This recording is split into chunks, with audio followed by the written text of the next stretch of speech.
Good afternoon. तो ऐसा है, बेलमेंट देख रहे थे अपन, देखते हैं, थोड़ा बहुत देखा था हमने। पहले तो हमने बेलमेंट का मीनिंग देखा था, तो इसका मतलब है हैंडिंग ओवर और चेंज ऑफ पोजीशन, ये डिक्शनरी मीनिंग हो गया।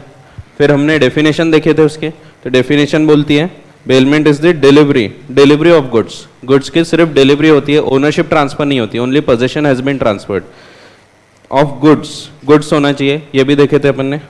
From by one person to another for some purpose, तो जो दे रहा है वो बेलर, जिसको मिल रहे हैं वो बेली। फॉर सम पर्पस, हर जगह एक पर्टिकुलर कोई पर्पस होगा। अपॉन अ कॉन्ट्रैक्ट होना चाहिए, ये भी एक कॉन्ट्रैक्ट है, तो इसमें भी ऑफर एक्सेप्टेंस वगैरह ये सब चीज़ें मौजूद होगी। सिर्फ इसमें हो सकता है कंसिडरेशन ना हो, वो हमने ऑलरेडी देख चुके थे कि कुछ कुछ बेलमेंट ऐसे होंगे जिसमें कंसिडरेशन नहीं रहेगा। बाकी कॉन्ट्रैक्ट के जितने भी एसेंशियल एलिमेंट्स है ये सब इसमें मौजूद होना ज़रूरी है, ठीक है। फिर जैसे इसका पर्पस फिर अकम्प्लिश हो जाएगा तो इट शुड बी रिटर्न्ड, वापस कर देना चाहिए, और otherwise disposed of according to the directions of the person delivering them. तो जो भी व्यक्ति ने दिया है, मींस बेलर, उसने जैसा बोला वैसा उसको डिस्पोज ऑफ कर दिया जाएगा, ये देखा था। फिर हमने देखा था बेलर, बेली कौन है, बेलमेंट कौन है। फिर कभी कभी नॉन कॉन्ट्रेक्चुअल बेलमेंट हो सकता है, जैसे फाइंडर ऑफ गुड्स के केस में, फाइंडर ऑफ लॉस्ट गुड्स, जब अपने को चीज़ छपड़ती है तब। हमने देखा पोजीशन और कस्टडी का डिफरेंस, जब पोजीशन ट्रांसफर होगा तब बेलमेंट होगा, सिर्फ कस्टडी ट्रांसफर होती है तो ऐसे केस में बेलमेंट अराइज नहीं होता है, ठीक है। तो पोजीशन का क्या मतलब था? पोजीशन का मतलब था एक्सक्लूसिव कंट्रोल दिया जाना चाहिए। सिर्फ देख के रखने के लिए सामान रखा है तो ऐसे केसेस में वहाँ बेलमेंट अराइज नहीं होता। जैसे हमने देखे थे पार्किंग लॉट में अगर आप गाड़ी खड़ी करके रखते हैं तो वहाँ पे बेलमेंट अराइज नहीं होता, ठीक है। तो पार्किंग लॉट में क्योंकि कीज जो है वो आपके पास है, ठीक है, तो चाबी आपके पास है, मीन्स कंट्रोल आपके पास है, और अगर कंट्रोल आपके पास है तो ऐसे केस में बेलमेंट अराइज नहीं होता, position has not been transferred, ठीक है। फिर हमने देखा था, एग्जांपल्स देखे थे। पहला केस देखा था जब मैंने आपको कार दिया और कार आप यूज करोगे, उसके बाद लाके मेरे को वापस कर दोगे। यहाँ पे मैंने आपसे बदले में कुछ नहीं लिया तो कंसिडरेशन नहीं था, तो इसको ही हम बोलते हैं ग्रेटिशियस बेलमेंट, ठीक है। फिर ग्रेटिशियस बेलमेंट में भी ये वाला जो बेलमेंट है ये for the benefit of belly, इसके बेनिफिट के लिए, यहाँ पे आप देखोगे इसको बेनिफिट मिल रहा है, ठीक है। दूसरा जो था यहाँ पे सेम था, यहाँ पे लेकिन मैंने जब कार दिया तो मैं बदले में पैसे ले रहा था। जब पैसे लेते हैं तो दोनों को बेनिफिट है, आपको यूज करने मिल रही है कार और मेरे को बेनिफिट है कि मेरे को पैसा मिलेगा, ठीक है। तो it is for mutual benefit of both the parties, bailor as well as bailee, दोनों को इसका बेनिफिट मिलेगा। फिर तीसरा हमने प्रकार देखे थे जहाँ पे एक गाय रखी गई थी। अब यहाँ पे बेनिफिट किसको मिल रहा था? तो गाय को तो मिल ही रहा था, लेकिन बेनिफिट था बेलर को, ठीक है। यहाँ पे भी गुप्ता जी मेरे से कोई पैसे नहीं चार्ज कर रहे, तो ऐसे केसेस में ये for the benefit of the baler है।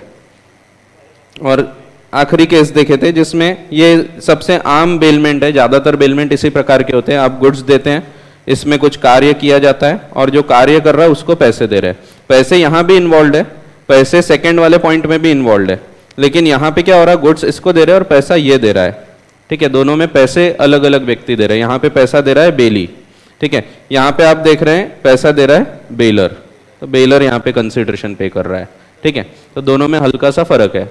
तो ये देखेंगे अपन, ये हर चीज का 4 एग्जाम्पल्स लेने का अपना उद्देश्य ये था कि उससे चारों एग्जाम्पल से अलग अलग चीजें समझ में आ सकती है अपने को, तो अपन देखेंगे।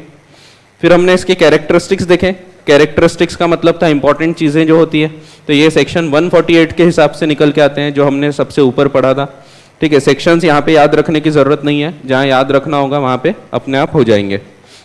बेलमेंट का पहला कैरेक्टरिस्टिक है डिलीवरी होना चाहिए, delivery from one person to another. Ownership transfer नहीं होती है, बट सिर्फ गुड्स की डिलीवरी दी जाती है। मैंने अगर आपको मेरी कार यूज करने दे दिया तो it is a contract of bailment, ठीक है। मैंने अपनी घड़ी कहीं पे रिपेयर करने दिया तो it is a contract of bailment. Owner मैं ही हूं, लेकिन मैं रिपेयर करने वो दूसरे व्यक्ति को दे रहा हूं, तो ऐसे केस में only the position has been transferred, only the delivery of the goods has been given, ठीक है।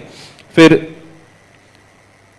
इसमें डिलीवरी दोनों प्रकार से हो सकती है, आइदर एक्चुअल डिलीवरी और even constructive delivery. Actual delivery का मतलब है एक्चुअल में आपने जाके गुड्स दे दिए, और कंस्ट्रक्टिव यानी इम्प्लाइड, जहां पे मान लिया जाएगा कि बेलमेंट हो गया, डिलीवरी हो गई, ठीक है। जैसे कि आप means of obtaining the position transfer कर देते हैं, जैसे आप चाबी दे देते हैं, गाड़ी की चाबी अगर आपने दे दी है तो मान लिया जाता है आपने गाड़ी दे दिया, ठीक है। या फिर कभी कभी रहेगा कि चीज वहीं रखी है लेकिन जो व्यक्ति पहले एज अ ओनर होल्ड कर रहा था वो एज अ बेली होल्ड करने लग गया। जैसे आपको हल्दीराम का एग्जाम्पल याद होगा, याद है क्या हल्दीराम वाला एग्जाम्पल, जिसमें अपन जाते हैं केक खरीदते हैं, खरीद लिए तो अपन ओनर हो गए, वो ओनर था अभी तक, अब ओनर हो गए अपन, ठीक है।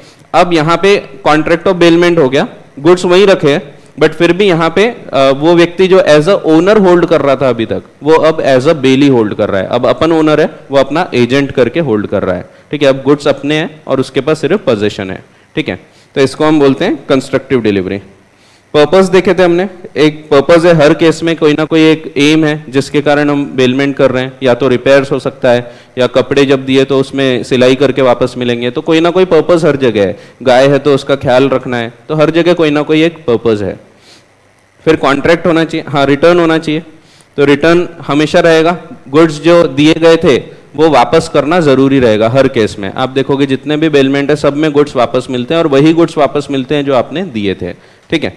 फिर हमने देखा था कॉन्ट्रैक्ट होना चाहिए, बट कुछ कुछ केसेस में कॉन्ट्रैक्ट नहीं भी हो सकता है, जैसे हमने मेमन मोहम्मद वाला केस देखा था। इसमें मेमन मोहम्मद होता है और वो कुछ गुड्स मंगाता है, कार मंगाता है और कस्टम्स अथॉरिटी उसको सीज कर लेती है ये बोलते हुए कि ये स्मगल की गई कार है, मीन्स इसमें आपने स्टैम्प ड्यूटी ये कस्टम्स ड्यूटी वगैरह नहीं पे किया तो स्मगलिंग करके आप चोरी करके उसको लेके आ रहे थे। अब यहाँ पे जब्त कर लिया जाता है, बेच भी दिया जाता है बाद में, लेकिन मेमन मोहम्मद प्रूव कर देता है कि ये गुड्स जो थे इसमें प्रॉपरली कस्टम्स ड्यूटी सब भरी थी, कोई चोरी वोरी नहीं की गई थी, तो बराबर कॉन्ट्रैक्ट वैलिड था। अब यहाँ पे कोर्ट बोलता है इनको कार वापस दे दो, तो पता लगता है कि कार तो बेच दी गई है, तो यहाँ पे बोला गया था कि आपको कंपनसेट करना पड़ेगा, क्योंकि यहाँ पे आप उसके ओनर नहीं थे तो आप वैसे बेच नहीं सकते थे, ठीक है। तो बेच दिया है तो कंपनसेट करना पड़ेगा, तो ये देखा अपन ने। फिर हमने देखा ओनरशिप ट्रांसफर नहीं होती और हमेशा मूवेबल गुड्स होना चाहिए, इमूवेबल प्रॉपर्टी के केस में बेलमेंट नहीं होता। फिर डिपॉजिट ऑफ मनी बेलमेंट नहीं होता क्योंकि दो चीज है, पहली चीज ये मूवेबल प्रॉपर्टी में मनी इंक्लूड नहीं होता, गुड्स नहीं है वो, तो आपने डेफिनेशन पढ़े हैं पिछले साल कि मनी जो है वो गुड्स नहीं होता, ठीक है। और वैसे ही स्पेसिफिक गुड्स वही वाले गुड्स वापस मिलते हैं जब आप बेलमेंट करते हैं, तो आपको जैसे आपने क्लॉथ पीस दिया था तो वही क्लॉथ पीस आपको वापस मिलेगा, उसका कुछ हो सकता है ड्रेस बन के मिले बट कपड़ा वही मिलेगा, दूसरे किसी का कपड़ा आपको देंगे तो ऐसे केस में आप रिजेक्ट कर सकते हैं, ठीक है। बट यहाँ पे ऐसा नहीं होता, जब आप पैसा जमा करते हैं बैंक में तो यहाँ पे आपको वही करेंसी मिले जरूरी नहीं होती, ठीक है। इनफैक्ट आपको हो सकता है आपने 1000 के नोट जमा किए थे और आपको वापस मिल रहे 500-500 के, तो ऐसा भी हो सकता है। फिर हमने देखा था even placing of ornaments in the bank locker does not amount to bailment. क्यों? क्योंकि ऐसे केसेस में भी जब बैंक लॉकर में रखा जाता है तो चाबी हमारे पास होती है, कंट्रोल हमारे पास होता है। फिर डिफरेंट फॉर्म्स देखे थे हमने। मोड ऑफ डिलीवरी सेम है, आइदर एक्चुअल और constructive. Constructive will include even symbolic delivery. तो पिछले साल आपने 3 डिलीवरी पढ़े थे, एक सिंबॉलिक भी पढ़ा था, तो सिंबॉलिक मीन्स इसी में आ जाता है। कंस्ट्रक्टिव का मतलब होता है इम्प्लाइड। ये केस देखे थे हमने कालिया पेरुमल वर्सेस विशालक्ष्मी। इसमें हमने देखा था एक आंटी जी होती है, वो उनके पास गोल्ड ज्वेलरी होती है पुराने ज़माने की, वो लेके आती है उसको और सोनार के पास जाती है, सोनार को बोलती है कि इस पे जो काम करना है और इसको नए पैटर्न की ज्वेलरी बना के देना है। लेकिन वो बोलती है कि मेरे को किसी पे भरोसा नहीं है, इसलिए ये जितना भी काम होगा ये मेरे सामने होगा, मैं आऊँगी, देखूंगी, ओपन किया जाएगा बॉक्स, उसमें से गोल्ड निकाला जाएगा, उस पर काम करेंगे, जैसे ही दिन खत्म हो जाएगा गोल्ड वापस रख दिया जाएगा, अनफिनिश जितना भी गोल्ड है उसको बॉक्स में रखेंगे, उसको लॉक करेंगे, चाबी मेरे पास रहेगी। फिर तुम्हारे घर में एक रूम रहेगा, वहाँ पे रख दिया जाएगा, वहाँ की चाबी भी मेरे पास रहेगी। अब दूसरे दिन फिर आएगी, फिर वही सेम प्रोसेस चलते रहेगी। अब यहाँ पे एक दिन चोरी हो जाती और जो गोल्ड रहता है वो चोरी हो गया है पता लगता है। अब वो जो आंटी जी होती है वो क्लेम करती है कि गोल्ड स्मिथ के घर में था और उसके घर से चोरी हुआ है, तो उसकी जिम्मेदारी थी, उसने संभाल के रखना चाहिए था। बट यहाँ पे कोर्ट ने बोला कि नहीं, जब तुमने उसको उसके घर पे रखा है तो तुमने खुद के पास चाबी रखी, मीन्स उसको कंट्रोल नहीं दिया गया, तो इसीलिए यहाँ पे कोई बेलमेंट अराइज नहीं होता, ठीक है। तो हम ये नहीं बोल रहे कि गोल्ड स्मिथ ने चोरी किया था, ठीक है, तो अपने मन से ये नहीं लगाना कि गोल्ड स्मिथ ने चोरी किया होगा, तो ऐसा नहीं हुआ था, चोरी बाहर ही हुई थी और वो गोल्ड स्मिथ के घर में हुई थी, ठीक है। हाँ, वो खुद चोरी करेगा तो फिर तो कंपनसेट करना ही है, वहां पे फिर कोई ऑप्शन नहीं है, ठीक है, ऐसा है। तो यहाँ बेलमेंट अराइज नहीं हुआ था। फिर बेलमेंट 2 प्रकार के हो सकते हैं, gratuitous and non gratuitous. Gratuitous का मतलब है जहाँ पे आप कुछ बदले में वापस नहीं ले रहे हैं, जहाँ पे कंसिडरेशन नहीं होगा, और नॉन ग्रेटिशियस का मतलब है इट इज फॉर कंसिडरेशन। इसी को हम दूसरा नाम भी देते हैं बेलमेंट फॉर रिवॉर्ड। तो बेलमेंट फॉर रिवॉर्ड का मतलब वही है जहां कंसिडरेशन इन्वॉल्व है। फिर आगे बढ़ते हैं, ये भी देखा था सेल और बेलमेंट का डिफरेंस। अब हम बढ़ते हैं आगे, ड्यूटीज ऑफ बेली। बेली की क्या क्या ड्यूटीज है ये अपने को देखना है, तो देखते हैं।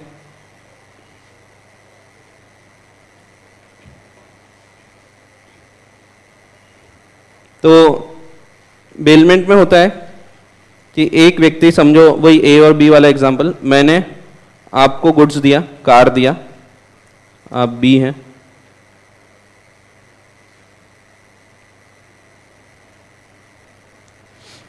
अब यहां पे ग्रेटिशियस हो या नॉन ग्रेटिशियस हो, दोनों ही केसेस में देखेंगे आपकी क्या क्या जिम्मेदारियां। तो ये जो है व्यक्ति जिसने गुड्स दिया है, इसको हम बोलते हैं बेलर। ये आपको अब समझ चुका है, ये ओनर है गुड्स का। अपने को ध्यान रखना है ओनर कौन है, ठीक है, मेन चीज आपको ध्यान रखना है ओनर, ठीक है। ओनर और बेनिफिट्स, बेनिफिट्स किसको मिल रहे हैं वो भी ध्यान रखना है अपने को। फिर ये व्यक्ति बेली, जिसको आप दे रहे हैं पोजेशन, और जैसे ही कार्य हो जाएगा तो ये गुड्स को रिटर्न कर देगा। यहाँ कंसिडरेशन हो भी सकता है और नहीं भी हो सकता है, और दोनों तरफ से हो सकता है। हो सकता है कभी बेलर कंसिडरेशन पे कर रहा है, हो सकता है कभी बेली कंसिडरेशन पे कर रहा है। तो यहाँ पे ये जो कॉन्ट्रैक्ट है बेलमेंट का, इसमें इसकी एक एक करके अपने को दोनों की ड्यूटी देखना है। बेलर की क्या ड्यूटी है ये देखेंगे, और बेली की क्या ड्यूटी है ये देखेंगे, ठीक है। वैसे ही बेलर के राइट्स क्या है ये देखेंगे, और बेली के राइट्स क्या है ये देखेंगे, ठीक है। तो राइट्स भी और ड्यूटीज भी ये दोनों देखना है। इसमें आपको इंपॉर्टेंट है, इस पे आपको क्वेश्चन आएगा खास तौर पे, ये वाला जो पार्ट है ड्यूटीज ऑफ बेली, ठीक है। तो इस पे आपको क्वेश्चंस आएंगे, केस स्टडी के रूप के ज्यादा क्वेश्चंस रहेंगे। इनफैक्ट ऑलमोस्ट जितने क्वेश्चंस है लगभग सभी केस स्टडी के रूप के रहेंगे, आपको यहाँ पे केस स्टडीज आने के ही ज्यादा चांस है। तो bailee is the person to whom goods are delivered, जिसको गुड्स दिए गए हैं तो उसकी क्या ड्यूटी होगी। तो आप सोच के देखो, आपको मैंने गुड्स दिया, इसकी बात हो रही है अभी, तो आपकी क्या क्या ड्यूटीज है। तो आपकी ड्यूटी रहेगी पहले तो संभाल के रखना, रखोगे कि नहीं, कि बस ले गए कहीं पे ठोक रहे जबरदस्ती का, कार लेके गए इधर उधर, छोड़ो ना अपनी थोड़ी है, तो ऐसा नहीं चलेगा। तो आपकी ड्यूटी है कि आपने उसका अच्छे से ख्याल रखना चाहिए, ठीक है। जो भी चीज लेके गए, अगर आपने गाय लेके गए तो गाय का भी ख्याल रखना पड़ेगा, कार लेके गए तो कार का भी ख्याल रखना पड़ेगा। जो भी चीज लेके जा रहे हैं उसका ख्याल रखना है। कितना ख्याल रखना है, इतना इतना, कितना, उतना जितना आप खुद के गुड्स का करते हैं। आपके खुद के गुड्स रहते तो आप जैसा रखे होते वैसे ही मेरे गुड्स को रखना चाहिए आपने, ठीक है। आपकी खुद की कार होती तो बराबर पार्किंग जोन देखते आप, वहां पे आप पार्क करते हैं। मेरी कार है तो कर दिए नो पार्किंग जोन में, तो ऐसा नहीं चलेगा। तो आपको उतना केयर करना है जितना आप खुद के गुड्स का करते हैं, ठीक है। इसी को हम एक वर्ड यूज करते हैं इस चीज के लिए, रीजनेबल केयर।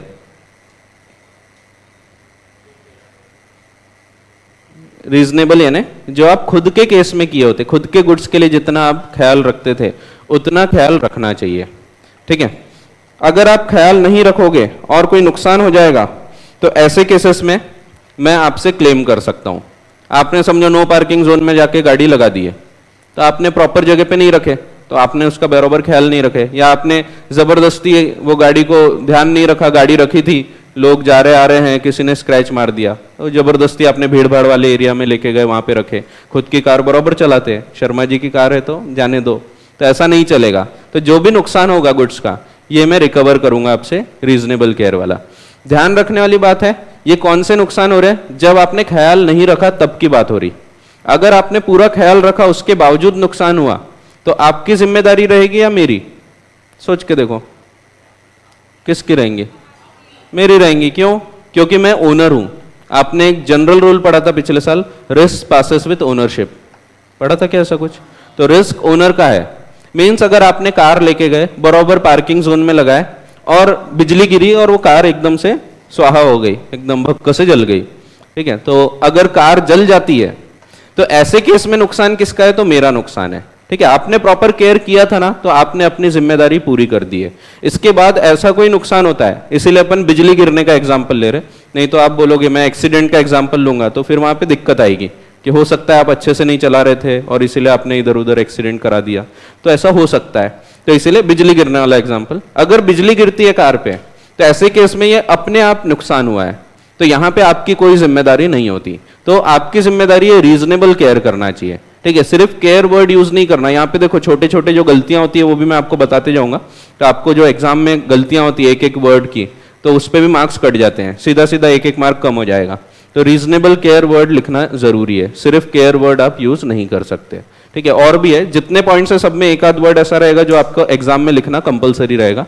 अगर आप वो वर्ड नहीं लिखेंगे तो आपके मार्क्स कटेंगे, ठीक है। तो अपने को देखना है। तो देखते हैं, अभी धीरे धीरे आपका मोटिवेशन कम हो रहा होगा, है ना, रोज का। तो पहले दिन बड़ा अच्छा लगता है, अरे इंटरमीडिएट इंटरमीडिएट, अब धीरे धीरे फिर ऐसा लगेगा यार इंटरमीडिएट। तो हाँ, होता है ऐसा, तो ये आम बात है। तो जो रेगुलर जो चीज़ चलती है उससे बोर हो जाते हैं अपन, तो ठीक है, लेकिन अपने को चलना है, ठीक है। तो ऐसा होगा, अब धीरे से आदत हो जाएगी। अभी जो ऐसे आड़े तेड़े हिलते थे अब धीरे धीरे कम हो जाएगा वो, तो अभी आराम से बैठ के अपन पढ़ेंगे।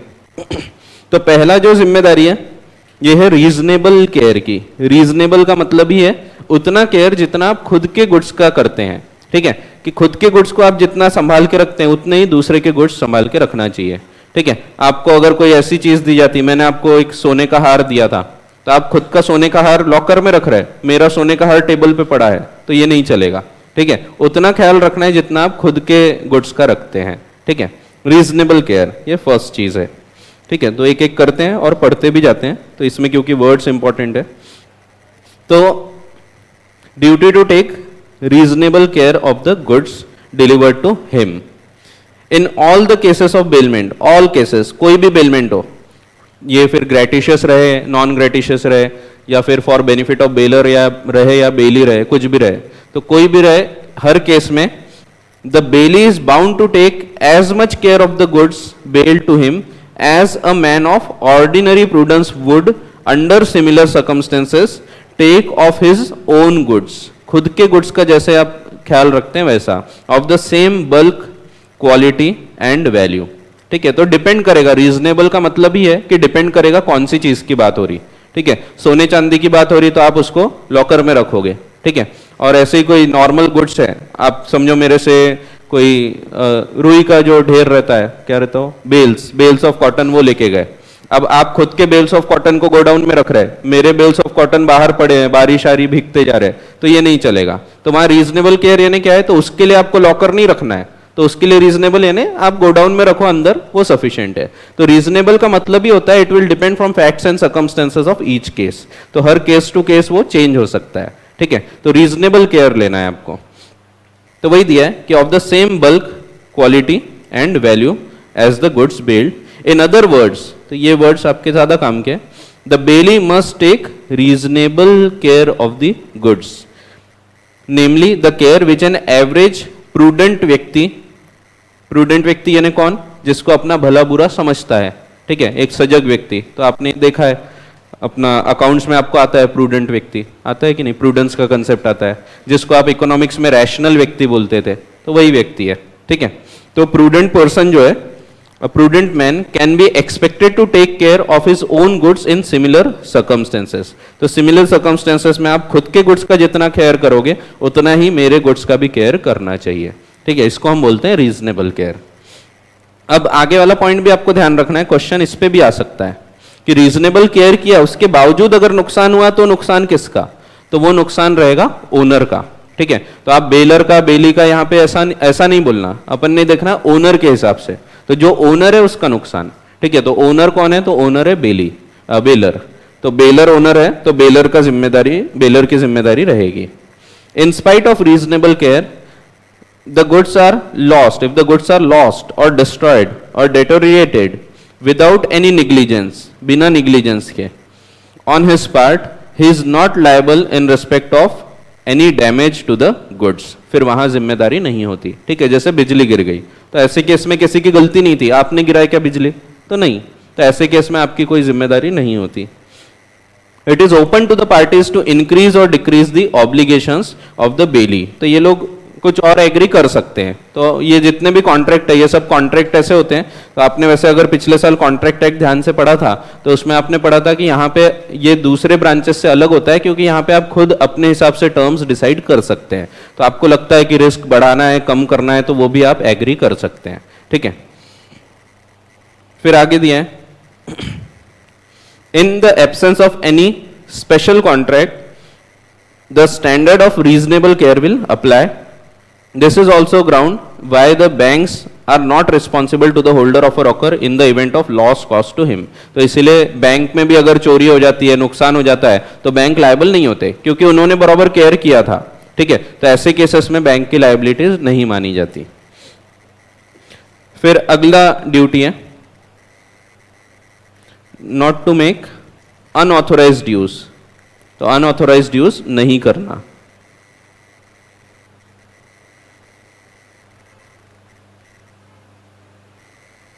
तो अनऑथोराइज्ड यूज, अनऑथोराइज्ड है जो नहीं बताया गया था. बहुत कम केसेस होंगे, बहुत ही कम गिनती के कुछ केसेस होंगे, 1% या उससे भी कम देखेंगे अपन वो. तो कभी कभी ऐसा होगा कि जो व्यक्ति ओनर नहीं है उसने भी चीज़ को कहीं रख दिया, गिरवी रख दिया, तो ये हो सकता है. तो वो अपन प्लेज के केस में देखेंगे, जब प्लेज देखेंगे उसमें अपन देखेंगे वो. ठीक है, तो बहुत ही कम केस रहेंगे, तो एकदम निग्लिजिबल. तो आपका अगर जनरल कोई पूछेगा तो बेलर ओनर रहेगा. ठीक है, जनरल आपका आंसर रहेगा कि बेलर हमेशा ओनर रहेगा. बहुत कम केसेस ऐसे रहेंगे एक्सेप्शंस जहां पे वो ओनर नहीं भी हो सकता है. ठीक है, वो देखेंगे एक एक करके, अपन आगे बढ़ रहे हैं तो देखते हैं. तो दूसरा है अनऑथोराइज्ड यूज नहीं करना.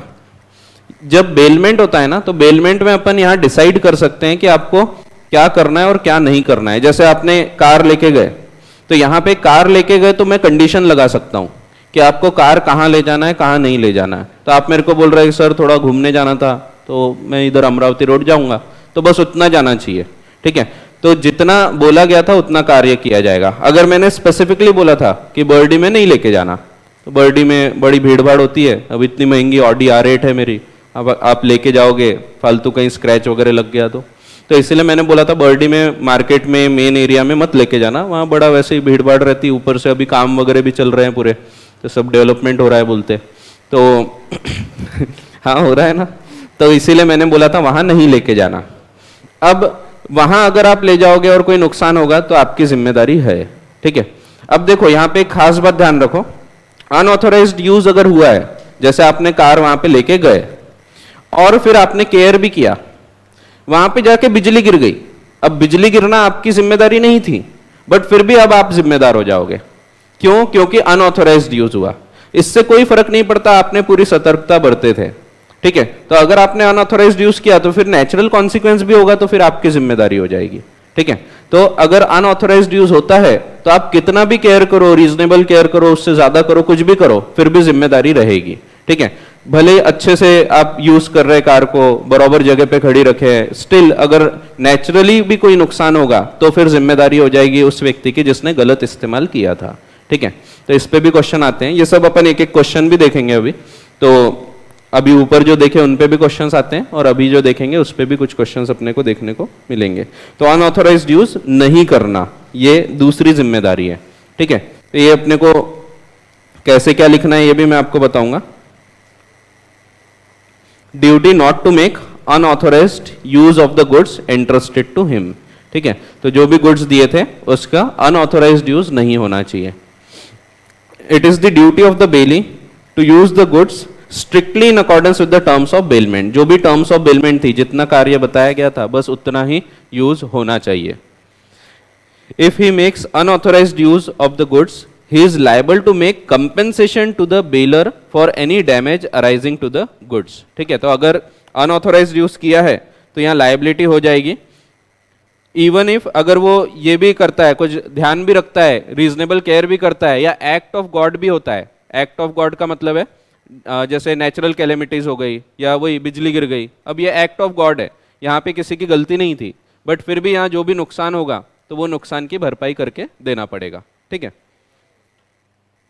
तो देखो, तो if he makes unauthorised use of the goods, he is liable to make compensation to the bailor for any damages arising to the goods from और during such use of them. तो जो भी नुकसान होगा उसकी भरपाई करके देना पड़ेगा. आगे दिया भी है, this liability is absolute. Absolute का क्या मतलब है? 100%, मीन्स ये रहेगी ही. ठीक है, तो हमेशा रहेगी ये लायबिलिटी, 100% है, यानी आप कुछ भी कर लो ये लायबिलिटी रहेगी. अनऑथोराइज्ड यूज हुआ कि आपकी ये लायबिलिटी रहना ही है. ठीक है, compulsory. This liability is absolute, absolute का मतलब होता है 100%, ठीक है। It arises even if the bailee is not guilty of negligence, अगर वो गिल्टी नहीं है तो भी ये जिम्मेदारी होती ही है। और the damage is the result of an act of God, ठीक है, तो एक्ट ऑफ गॉड यानी वही बिजली गिरना वगैरह, ये सब एक्ट ऑफ गॉड हो गया। और इनएविटेबल एक्सीडेंट्स, जिसको आप अवॉइड नहीं कर सकते थे, ऐसी चीज हो गई, भूकंप आ गया और वो कार पूरा जमीन के अंदर नेस्तनाबूत हो गई, फना हो गई, तो दफन हो गई, खत्म हो गई, तो ऐसे केसेस में पूरा जो भी जिम्मेदारी रहेगी वो आपकी हो जाएगी। क्यों? क्योंकि अनऑथोराइज्ड यूज हुआ, ठीक है। तो बर्डी में लेके गए, मैंने नहीं बोला था, वहीं पे भूकंप आया उतनी सी जगह पे और वो कार ही चंदर गई, तो भी ऐसे केसेस में आपकी जिम्मेदारी रहेगी, ठीक है। अगर ऑथोराइज्ड यूज रहता तो ऐसे केस में फिर ओनर जिम्मेदार होता, बट यहाँ क्योंकि अनऑथोराइज्ड यूज हुआ इसीलिए जिम्मेदारी हो जाती है बेली की, ठीक है। तो ये वाला पॉइंट भी ध्यान रखना, क्योंकि इसके ऊपर भी क्वेश्चन आएगा, even if is not guilty of any negligence और the damage is the result of an act of God और इनएविटेबल एक्सीडेंट, तो भी ऐसे केसेस में जिम्मेदारी रहेगी, ठीक है। तो ऐसा है, एग्जाम्पल दिए हैं आपको, इसमें सब रिपीटेटिव क्वेश्चंस आएंगे, जितने क्वेश्चंस आपको बुक में दिए हैं बुक के बाहर एक भी क्वेश्चन नहीं आएगा, क्योंकि यहाँ पे जितने भी क्वेश्चंस बन सकते हैं वो सब ऑलरेडी बन चुके हैं, ठीक है। इनमें कुछ ऐसे अमेंडमेंट्स नहीं होते, ऐसे बहुत बदलाव नहीं होते, इसीलिए आपको जितने भी क्वेश्चंस यहाँ पे दिए हैं उतने क्वेश्चंस के बाहर कुछ नहीं आएगा। वही आपको नाम वगैरह बदल के आ सकते हैं, आपको थोड़ा बहुत चीज़ें बदल के आएगी, फैक्ट्स बदले जाएंगे, लेकिन आपको कंसेप्ट पूरा वही आएगा, इसके बाहर एक भी क्वेश्चन नहीं आने वाला, ठीक है। तो आपका जितना भी ये अदर लॉ वाला पार्ट है इसमें बिल्कुल भी इसके बाहर कुछ नहीं आने वाला है, बुक में सब कवर्ड है आपका, तो आप वो पूरा उतना पढ़ लेते हैं तो सफिशिएंट है। इलस्ट्रेशन पहला, A lends a horse to B for his own riding only, तो देखो उसका एम क्या था, ओन राइडिंग, तो उसने खुद के लिए घोड़ा लेके गया था। तो A lends a horse to B, तो बी को उसने दिया फॉर हिज ओन राइडिंग, तो बी जो हो गया ये बेली हो गया आपका, ठीक है। ए हो गया बेलर। अब बेली ने क्या किया, B allows C a member of his family, तो उसका कोई मेंबर ऑफ फैमिली था, समझो उसका लड़का होगा, तो उसने सी को दे दिया कि तू चला टू राइड द हॉर्स। अब दिया क्यों था, सिर्फ खुद के लिए, बट उसने अपने फैमिली मेंबर को दे दिया कि तू यूज कर। ऐसे केस में C rides with care, even if he rides with care, भले ही वो ध्यान से उसको चलाता है फिर भी, but the horse accidentally falls, even if accidentally fall हो जाता है, एक्सीडेंटली गिर जाता है वो, तो भी ऐसे केस में and is injured, B is liable to make the compensation to A for the injury done to the horse, ठीक है। क्योंकि यहाँ पे अनऑथोराइज्ड यूज हुआ, जो काम नहीं करने बोला था वो काम किया गया, ठीक है। वैसे ही अगर पर्टिकुलर लोकेशन में जाने के लिए आपने कार लिए, आपने बोले थे सर कार चाहिए मेरे को, थोड़ा रामटेक तक जाना है, अब आप रामटेक के बदले इधर वर्धा चले गए, तो ये नहीं चलेगा, आपने जितना बोला था उतना ही कार्य होना चाहिए, ठीक है। तो वही दिया है, एक और दिया है, A hires a horse in Calcutta from B expressly to march to Benares, Benares जाना था उसको। A rides with due care but marches to Cuttack instead, वो कटक चला गया, ठीक है, जाना था बनारस, बताया था बनारस जाऊंगा और कटक चला गया। तो ऐसे केसेस में the horse accidentally falls and is injured, A is liable to make compensation to B for the injury to the horse, ठीक है। तो ए यहाँ पे अब बेली हो गया आपका, A hires a horse from B, तो बी जो है ये बेलर है, ठीक है। ये भी ध्यान रखना, नहीं तो आप उल्टा सीधा लिखोगे। तो ए ने हायर किया है,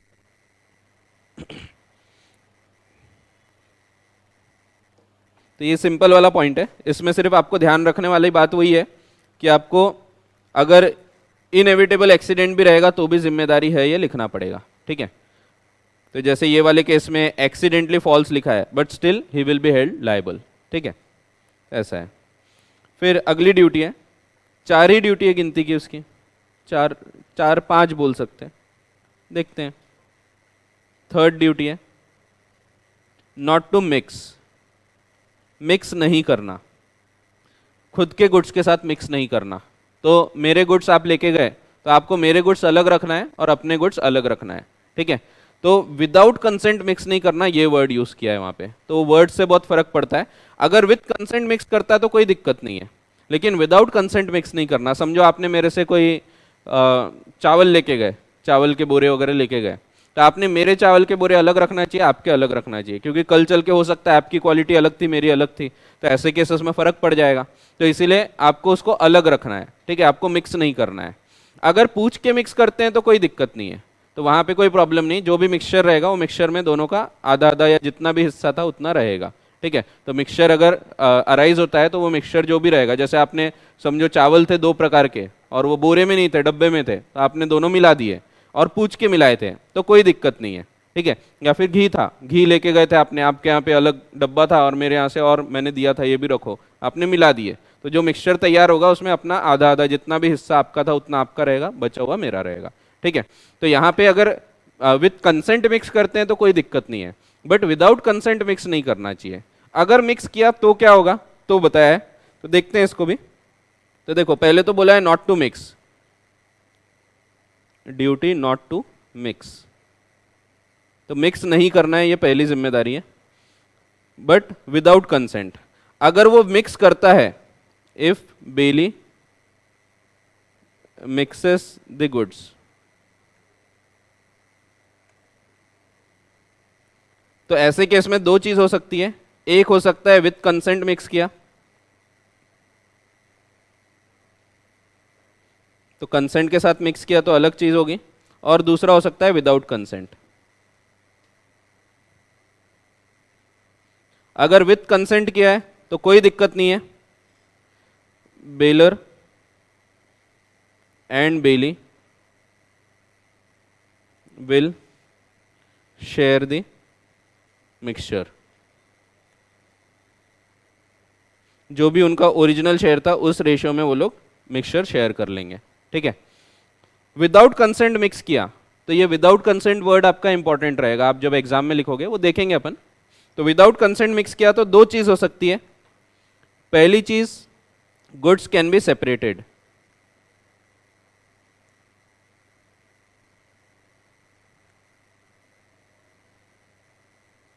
और दूसरी चीज goods can not be separated.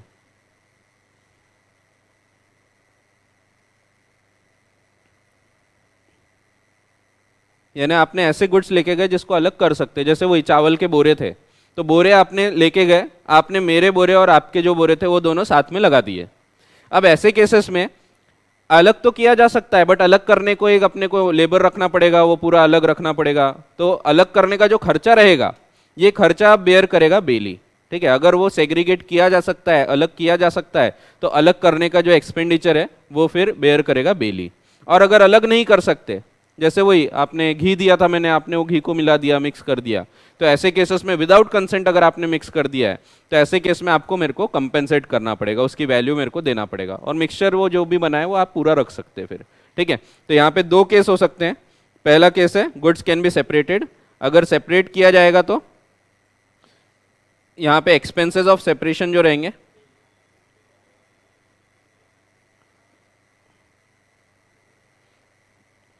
shall be borne by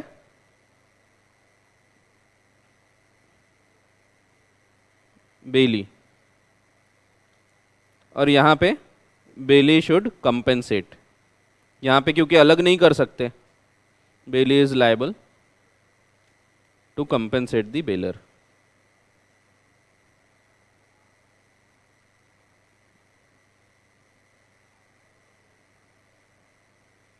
तो ऐसा है, बड़ा ही सिंपल है। तो वैसे मिक्स नहीं करना, मिक्स किया तो 2 केस हो सकते हैं, या तो कंसेंट से मिक्स किया, कंसेंट से मिक्स किया तो कोई दिक्कत नहीं है, पूछ लिया था उसने बोला ठीक है मिला दो, तो मिला दिया तो कोई दिक्कत नहीं है, उसमें जो भी मिक्सचर तैयार होगा उसमें उन लोग का शेयर रहेगा, आधा आधा या जितना भी उनका शेयर था ओरिजिनल गुड्स में उतना, ठीक है। अगर विदाउट कंसेंट मिक्स किया तो 2 केस हो सकते हैं, या तो गुड्स अलग किए जा सकते हैं या तो नहीं किए जा सकते। अगर किए जा सकते हैं तो अलग किए जाएंगे, और अलग करने का जो खर्चा है वो बेली उठाएगा, और अगर नहीं किए जा सकते हैं तो उसको कंपेंसेट करना पड़ेगा, बेली विल कंपेंसेट द बेलर, और जो भी मिक्सचर होगा वो मिक्सचर खुद रख सकता है फिर वो, ठीक है। तो ये बताया है, तो इसमें भी विदाउट कंसेंट जो वर्ड है ये काम का रहेगा, देखते हैं अपन।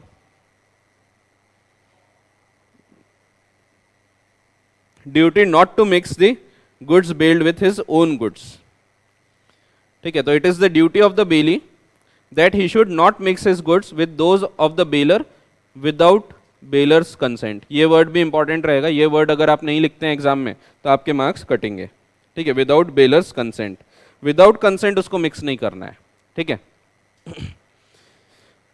If goods are mix with the consent of bailor then there is no breach of duty, वहां पे कोई ड्यूटी तोड़ी नहीं गई, वहां पे प्रॉपर सब काम हुआ है। And the bailor and bailee shall have an interest in proportion to their respective shares in the mixture thus produced.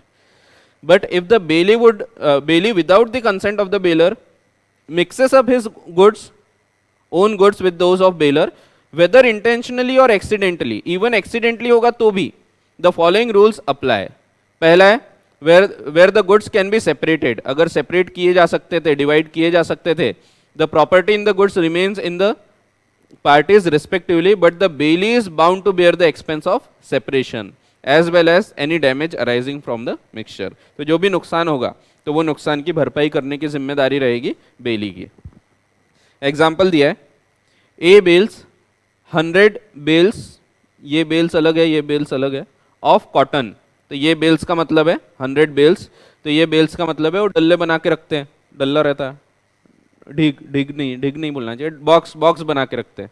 तो जैसे आपने देखा होगा रुई जो रहती है उसकी खेती होती है, तो खेत से निकल के आते हैं, फूल रहते हो, उसके अंदर से रुई निकलती है, तो कपास रुई अलग अलग करते वो, और फिर वो सरकी निकलती है, छिलका रहता है उसका, और वो रहता है बीजे बीजे, वो अलग करते हैं। फिर जो रुई निकल के आती है कपास, उसको फिर जिनिंग प्रेसिंग होती है और उसको ऐसा थपकी बना के रखते हैं, डब्बे जैसा बना के रखते हैं, उसको अपन बोलते हैं बेल्स, ठीक है। तो वो जो बेल्स है, वो बेल्स मैंने आपको अगर दिया था तो यहाँ पे वो अलग किए जा सकते हैं, अलग अलग प्रकार के बेल्स रहते हैं वो, ठीक है। तो उसमें भी अलग अलग प्रकार का कॉटन होता है, थोड़ा सा कुछ येलोइश रहेगा, कुछ वाइटिश रहेगा, तो अलग अलग रहता है, थोड़ा थोड़ा फर्क पड़ता है, ठीक है। तो यहाँ पे ये सब क्या है, ये सब आपको धीरे धीरे पता लगेगा बेल्स वगैरह क्या होते हैं। ये आप जैसे ऑडिट में जाओगे तो ऑडिट में ये सब चीज़ें आपको बहुत सारी देखने को मिलती है, तो ऑडिट में ये हम लोग को ऑडिट से समझ में आया। ऑडिट में जब हम लोग जाते थे तो वहाँ पे ये पांडुरना वगैरह के कुछ क्लाइंट्स थे हमारे, जब मैं आर्टिकलशिप में था, तो उस टाइम पे ऑडिट करने जाते थे तो समझ में आता था क्या प्रोसेस होती है, कैसे क्या रुई से ये बनता है, कपास वगैरह से, कपास से रुई बनता है, तो वो उसको अलग अलग करते हैं, फिर उसको जिनिंग प्रेसिंग होती है, उसकी जिनिंग मिल्स होती है, नाम सुना होगा आपने, जिनिंग की मिल्स होती है, तो उसको अलग किया जाता है, फिर उसको प्रेसिंग करते हैं और फिर वो उसको डब्बे बना के रखते हैं अलग अलग। तो ये रहता है। और उनके यहाँ हमेशा आग लगती है, तो जनरली आग लगती है उनके यहाँ। तो वो आग क्यों लगती है? क्योंकि लगाई जाती है। तो आग जब तक लगाने वाला नहीं होगा तब तक नहीं लगती। खैर कभी कभी लग भी जाती। अमेज़ॉन जल रहा है, आपको पता होगा, पता है ना, तो 16 दिन से जल रहा है बोलते हैं अमेज़ॉन का जंगल, और कोई उसका न्यूज़ नहीं है। बड़े लोग अभी ट्वीट चालू हो गए, अभी आप देखोगे तो बहुत सारे ट्वीट्स आए, बड़े बड़े लोगों ने ट्वीट किए, पूरे इंटरनेशनल ट्वीट्स चल रहे हैं, तो सेव अमेज़ॉन्स वगैरह ऐसा करके चल रहा है। तो आप हैशटैग ढूंढ सकते तो उसमें मिलेगा। तो अमेज़ॉन जल रहा है अभी। तो वैसे ही इनके यहाँ आग लगती है। आग क्यों लगती है? जो जैसे रुई वाले हैं, रुई वाले के यहाँ जनरली आग लगती रहती है। तो एक तो पहले तो रुई है, ज्वलनशील पदार्थ है, वो तो जलता है, वो जल्दी जल जाता है। तो बट यहाँ पे वो लोग जलाते हैं कई बार ज़बरदस्ती का। ये गलत है, ये ऐसी चीज़ें करना नहीं चाहिए, बट करते हैं। वो क्या करते हैं, जैसे कभी पैदावार कम हुई या अच्छा कॉटन नहीं हुआ, अब उनको तो पैसा होना और वो बिक नहीं रहा, या फिर कभी ऐसा होता है कि मंडी में भाव नहीं मिल रहा है, अपन बेचने जा रहे हैं लेकिन वो रेट ही नहीं मिल रहा है जो रेट अपने को मिलना चाहिए। तो ऐसे केस में वो लोग क्या करते हैं, वो लोग जितना बिक रहा है उतना बेच डालते। उसके बाद फिर जो बचा हुआ रहता है, जो कचरा वचरा टाइप है या जो नहीं बिक रहा है, ऐसा वाला कॉटन को जमा करते एक जगह और उसको आग लगा देते, खत्म कर देते। क्यों करते? क्योंकि इनको यहाँ से इंश्योरेंस से कंपेंसेशन मिल जाता। तो इंश्योरेंस करा के रखते वो लोग, और फिर इंश्योरेंस में एक बार जल गया फिर क्या पता कितना स्टॉक था, तो बुक्स में जितना स्टॉक बताया उतना स्टॉक था बता देते और उसमें वो पैसा मिल जाता। तो ये करना नहीं चाहिए, ये गलत तरीके है। पैसे कमाने के बहुत तरीके हैं, ये गलत तरीका अच्छी होता है, तो ऐसी चीज़ें नहीं करना चाहिए। हाँ, ये गलत तरीका है। तो ऐसा होता है। मेरे घर के पास एक दुकान है, साड़ियों की दुकान है, तो उसके यहाँ पे भी ऐसा हमेशा दिवाली के टाइम उसके यहाँ चोरी होती है। और जिस दिन चोरी होती है उस दिन बराबर उनके यहाँ के सीसीटीवी कैमरे बंद रहेंगे, सब दरवाजे वगैरह बराबर खुले छोड़ दिए जाएंगे। एक आध कोई छूट गया था तो वहाँ से बराबर जाएंगे और कैश वैश चोरी होकर निकल आता है। तो ये तभी होता है कि कैश चोरी हो गया, और इंश्योरेंस होता है, उसका भी इंश्योरेंस होता है, इंश्योरेंस कंपनी से पैसा मिलता है। हाँ, इसका भी इंश्योरेंस होता है। गले में पैसा पड़ा था, रात को चोर आया लेके चला गया, उन्होंने उस दिन की एंट्री थी कि हमारे बुक्स में इतना इतना पैसा है वो जो हम गले में छोड़ के गए हैं, तो उससे पैसा मिल जाता है। तो ये सब भी करते लोग। ये सब पैसे कमाने के तरीके, बहुत तरीके हैं पैसे कमाने के। तो खैर, तो ये सब नहीं करना चाहिए, अच्छी होता है। खैर आगे बढ़ते हैं। ए bells 100 bales of cotton marked with a particular mark to B, एक पर्टिकुलर स्पेशल कुछ मार्क था उसमें, तो मार्क रहता है ना अलग अलग, गाय छाप उसमें नहीं आता, लेकिन गाय छाप तो नमक होता है, रहते ऐसे मार्क रहते हैं, जैसे आप देखोगे कुछ भी अलग अलग मार्क रहते हैं ना, उनका ब्रांड नेम रहता है, हाँ तो अलग अलग रहते हैं, मुर्गा छाप, पोपट छाप, क्या क्या रहते हैं, तो वो तो वैसे ही उसका वो एक था mark with a special mark, एक पर्टिकुलर मार्क वाला उसका कॉटन था जो उसने जमा किया था। B without A's consent mixes 100 bales with other bales of his own, खुद के बेल्स पे उसने जोड़ लिया, बेयरिंग अ डिफरेंट मार्क। अब डिफरेंट मार्क जरूरी है क्योंकि तभी समझेगा कि अलग किया जा सकता है, ठीक है, अगर डिफरेंट मार्क नहीं है तो वहां पे तो समझेंगे ही नहीं, वो तो मिक्स हो गया फिर, ठीक है।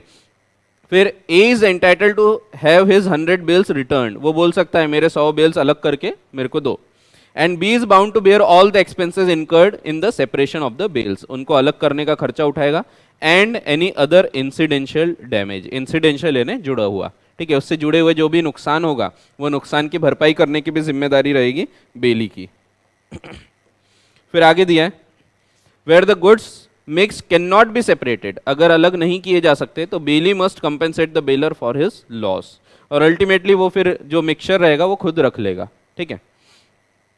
तो देखो दिया है A bails a barrel of Cape flour, तो ये आटा है कोई, worth ₹45 to B, B without A's consent mixes the flour with country flour of his own, ये केप फ्लोर एक अलग आटा था और कंट्री फ्लोर देसी आटा, worth only 25 a barrel, B must compensate A for the loss of his flour, क्योंकि वो जुड़ गया, अब वो निकाला नहीं जा सकता, आप उसको अलग नहीं कर सकते, जुड़ गया ना एक बार वो, तो अब उसको कैसे अलग करोगे आप, ठीक है।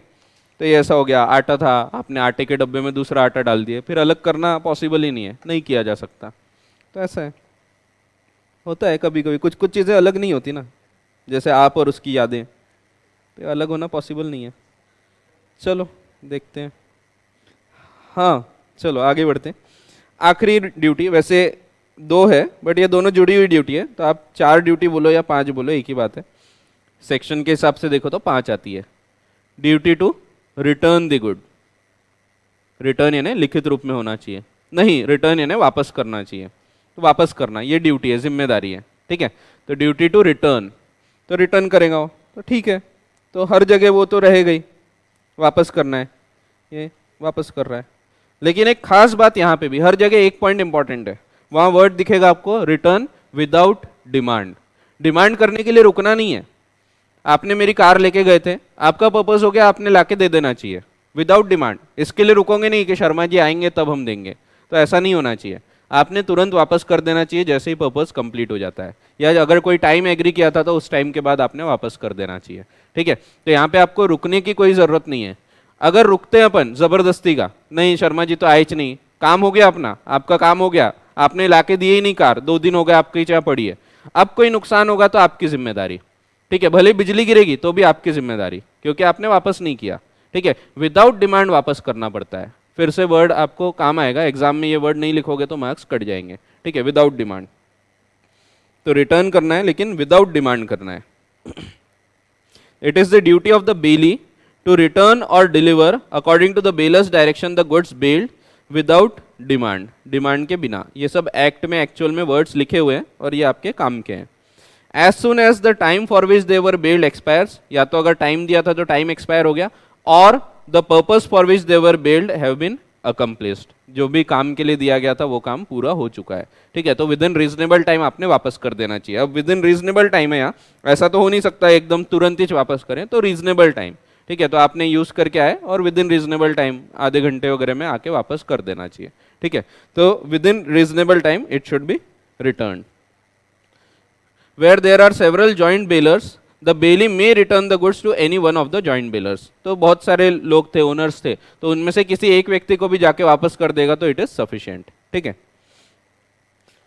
फिर when the bailey fails to return the goods at the proper time, he becomes responsible to the bailor for any loss, destruction or deterioration of the goods from that time, ठीक है। तो अगर वो नहीं करता है तो where the bailey fails, वो सीए कर रहा था नहीं, तो सीए नहीं कर रहा था, तो फेल्स टू रिटर्न, वापस नहीं करता है, वापस करना भूल जाता है, तो ऐसे केसेस में ही विल बी हेल्ड लायबल।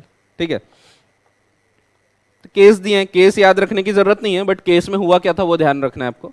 ठीक है, रामपाल वर्सेस गौरी शंकर, क्या नाम रहते लोगों के, ठीक है। तो वेयर अ पॉनी, अब यहाँ पॉनी और पॉनर यानी वो भी एक स्पेशल टाइप ऑफ बेलर ही होते हैं, बेलर बेली होता है। तो पॉनर और पॉनी जो होते हैं ये होते हैं in case of pledge, pledge किया जाता है, गिरवी रखा जाता है।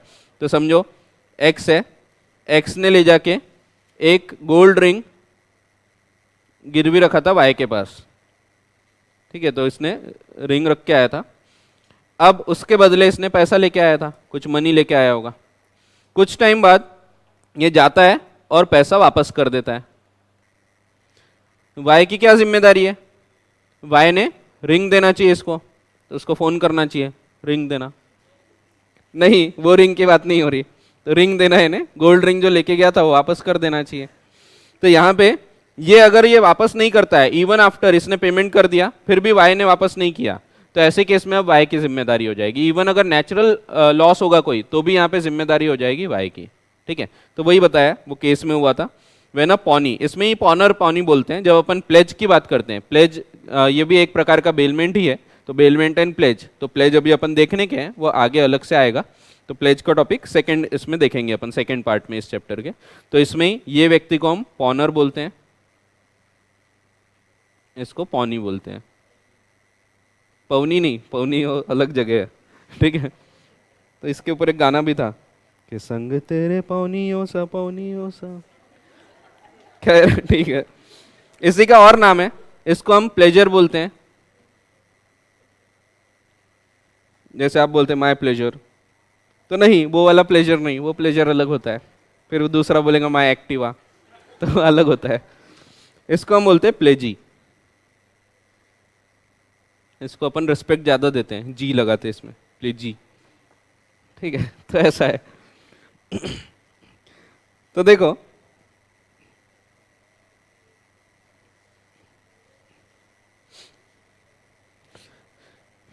where the pawnee refused to return the goods even after the tender of the debt by the pawner, उसने डेप्ट लेके आया था कि ये लो मैं अपना पैसा लेके आया हूँ, पैसा रखो, मेरी चीज वापस करो, उसने चीज वापस नहीं किया। And the goods have been subsequently stolen, इसके बाद चोरी हो गए, भले ही रीजनेबल केयर किया होगा कोई फर्क नहीं पड़ता। ठीक है, ही वॉज हेल्ड लाइबल, तो लाइबिलिटी रहेगी क्योंकि उसने वापस नहीं किया। विदाउट डिमांड वापस करना है, डिमांड करने तक रुकना नहीं है कि वो मांगेंगे तब हम देंगे, तो ऐसा नहीं होता। ठीक है, बिना डिमांड के आपने चीज दे देना चाहिए। ठीक है, तो ऐसा होता है कभी कभी। एक केस और दिया है आपको, in Shaw and company versus Simmons and sons, the plaintiff's books which were given for binding were not return within reasonable time. Plaintiff है ना, जिसने केस फाइल किया उसको प्लेंटिफ बोलते हैं, तो उसने केस फाइल कर दिया, मेरी बुक डिस्ट्रॉय हो गई। ठीक है, तो एक व्यक्ति था, उसने बुक्स दिया था बाइंडिंग करने को, उसको वापस नहीं किया गया with in reasonable time, even after the work is done, काम हो गया था पर फिर भी उसको अभी तक वापस नहीं की गई। तो ऐसे केस में bailee was held liable despite the books having been destroyed in an accidental fire. Even if the fire was accidental fire, इसमें किसी की गलती नहीं थी, फिर भी यहां जिम्मेदारी रहेगी। ठीक है, तो it should be return without demand. ठीक है, ये सब पे क्वेश्चंस हैं आपको, जो अपने को एक एक करके देखना है। और ये आखिरी है, ये बड़ा सिंपल है, फिफ्थ वाला पॉइंट। ये रिटर्न रेड हो गया, ठीक है, चलता है। तो डिलीवर दी एक्रीशंस। एक्रीशंस का क्या मतलब है, जो भी बढ़त होती है उसमें, तो उसको हम बोलते हैं एक्रीशन। एक्रीशन का मतलब बढ़त। जैसे आपने गाय रख के आए थे, गाय को हो गया बछड़ा, बछड़ा रहता ना, तो हाँ वो बछड़ा किसका, गाय का तो है यार, कुछ भी, तो गाय का बछड़ा है, लेकिन वो बछड़ा किसका, तो वो बछड़ा भी शर्मा जी का, शर्मा जी को वापस मिलना चाहिए वो। ठीक है, तो मैंने गाय रखा था गुप्ता जी के पास, अरे कुछ भी, तो मैंने गाय रख के आया था, अब वो गाय एक बछड़ा हो गया, गुप्ता जी क्या रखे है, गुप्ता जी ये नहीं बोल सकते नहीं नहीं बछड़ा तो मेरे यहाँ हुआ, मेरा बछड़ा है, ऐसा नहीं होना चाहिए। ममता ममता जाग गई, नहीं मेरा बछड़ा है, तो ऐसा नहीं, वापस करना पड़ता है। ठीक है, तो डिलीवर तो करना है, मेन गुड्स तो देना ही चाहिए, साथ में जो एक्रीशंस है, एक्रीशंस यानी जो नेचुरल बढ़त होती है उसमें। ठीक है, तो जो भी बढ़त हो गई, तो जैसे गाय बन गई, गाय गाय का बछड़ा बन गया, या गोबर, गोबर भी बढ़त है लेकिन गोबर के कंडे बनाए, तो रहते ना, तो नहीं एक्चुअल में ये बढ़त है, तो ये भी चीज पे हक किसका रहेगा, तो ओनर का अधिकार रहेगा, एक्चुअल रूल है, ठीक है। हाँ सब पे जितनी भी बढ़त होंगी तो सब चीज पे जो अधिकार रहेगा वो ओनर का रहेगा, ठीक है। अगर वो दूध वगैरह है वो बेच के पैसा आया तो पैसे पे अधिकार रहेगा ओनर का, ठीक है। ये आपने पिछले साल भी देखे थे, पिछले साल फाइंडर ऑफ लॉस्ट गुड्स में ऐसा एक एग्जाम्पल दिया था मैंने, याद होगा आपको। दूध की डबकी छपड़ी आपने बेच डाले, बेच के पैसा आया, वो किसका रहेगा, ओनर का रहेगा। याद है क्या ऐसा कुछ? नहीं भी होगा तो ठीक है, यहाँ पे समझ लो अभी। तो ओनर का जिम्मे ओनर की ये रहती है, अधिकार होते हैं, ओनर को मिलना चाहिए जो भी बढ़त होती है, जो भी बेनिफिट्स रहेंगे। जैसे आपने शेयर्स रखे थे कहीं प्लेज करके, उस पर बोनस शेयर्स दे दिए कंपनी ने, तो वो मिलेंगे उसको, लेकिन वो भी आपको मिलना चाहिए, आपका अधिकार है उसमें, ठीक है। तो वही दिया है। So it is the duty of the bailee to deliver the bailor any natural increase or profit accruing from the goods bailed unless there is a contract to the contrary, ठीक है। इसके विपरीत अगर कोई कॉन्ट्रैक्ट होगा तो वैसा होगा। अगर कुछ नहीं बोला है तो जो भी एक्रीशंस है, जो भी नेचुरल इंक्रीज है, that should be return to the bailor, owner को वो वापस कर देना चाहिए, ठीक है। तो ये एग्जाम्पल मैं इसीलिए दे रहा हूँ क्योंकि ये एग्जाम्पल पे क्वेश्चंस आते हैं, तो ये बछड़ा वछड़ा ये सब एक्चुअल में आता है। ए लीव्स, लीव्स यानी पत्तियां, नहीं लीव्स यानी उसने छोड़ के आया। अ काउ, काउ रहती है in the custody of B to be taken care of, ये वो सेकंड वाले एग्जाम्पल पे आ रहा है, थर्ड वाले एग्जाम्पल पे case 3। The cow has a calf, उसको काफ हो गया, B is bound to deliver the calf as well as the cow to A, ठीक है। तो काउ और काफ दोनों देना पड़ेगा। Note the rights and duties of bailor and bailee are correlative, दोनों रिश्ते में लगते हैं, रिश्ते में आपस में, यानी रिश्ता रहता है दोनों के बीच। रिश्ता यानी कैसा रहता है ना, जो अधिकार रहेंगे बेलर के वो बेली की जिम्मेदारी, जो उसके अधिकार रहेंगे वो इसकी जिम्मेदारी, वो देखेंगे अपन, वो रिलेटिव है, दोनों एक दूसरे के अधिकार और जिम्मेदारी से बाध्य हो जाते हैं, ठीक है। जो मेरे अधिकार है, जैसे उसका अधिकार है, गुप्ता जी के पास गाय रख के आए, गुप्ता जी का जिम्मेदारी है कि उन्होंने गाय की अच्छे से सेवा करनी चाहिए, यानी उसको अच्छे से संभाल के रखना चाहिए, ये उनकी जिम्मेदारी है, वही मेरा अधिकार है। यानी मैं बोल सकता हूँ कि उसके अच्छे से ख्याल रखना, ठीक है। अगर नहीं रखेंगे तो मैं कंपेंसेशन ले सकता हूँ। तो जो उनकी जिम्मेदारी वो मेरे अधिकार, जो मेरी जिम्मेदारी वो उनके अधिकार, ठीक है। तो ये को रिलेटिव है, दोनों एक दूसरे के रिलेशन में है, रिलेटेड है वो, ठीक है। तो रिश्ता, तो रिश्ता रहता है ना। एक बार ऐसे ही हुआ था, एक बार अमिताभ बच्चन आ रहा था रिक्शे में आ रहा था एक बार ऐसे, उधर जया बच्चन खड़ी रहती है वो अभिषेक बच्चन के साथ। तो अब सवाल है कि जया बच्चन अभिषेक बच्चन को क्या बोलेगी,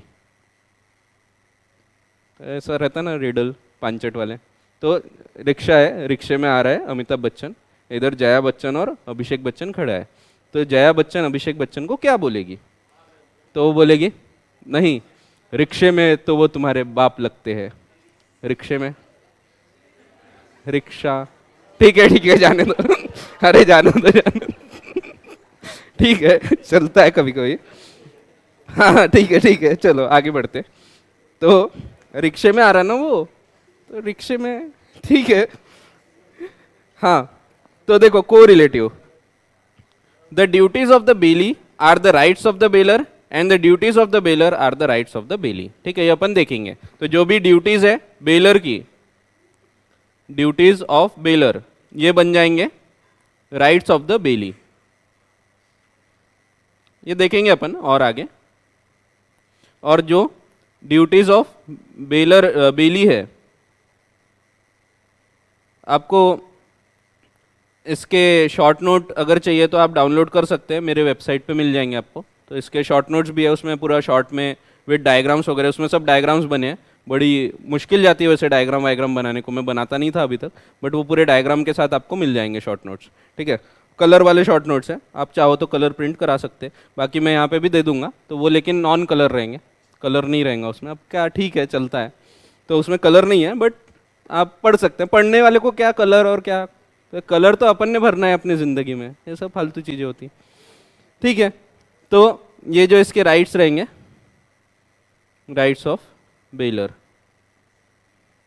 वो ड्यूटीज ऑफ बेली हो जाएंगे। तो दोनों एक दूसरे के रिलेटेड रहेंगे, तो को रिलेटिव, ठीक है।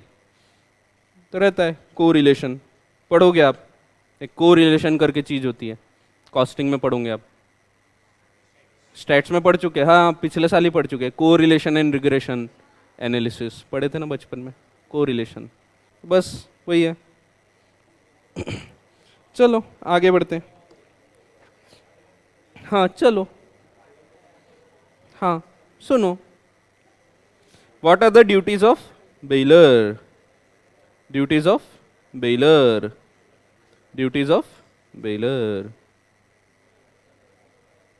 इसकी भी ड्यूटीज, तो इसकी ड्यूटी थी कुछ, इसकी ड्यूटी है कुछ, ठीक है। अब इसको याद कैसे रखना, वैसे तो आपको ऐसा क्वेश्चन आएगा नहीं कि डायरेक्टली आपको बोला जाए what are the duties of bailor, आपको आएंगे केस स्टडीज, ठीक है। बट फिर भी आपको याद रखना है तो आप निमोनिक्स बना सकते हैं। जैसे यहाँ पे ए जाता है, इसके पास बी के पास कार रख के आता है, और बी जो भी पैसे वैसे होंगे नहीं होंगे, तो यहाँ पे ए जो है ये हो गया बेलर, ये हो गया बेली।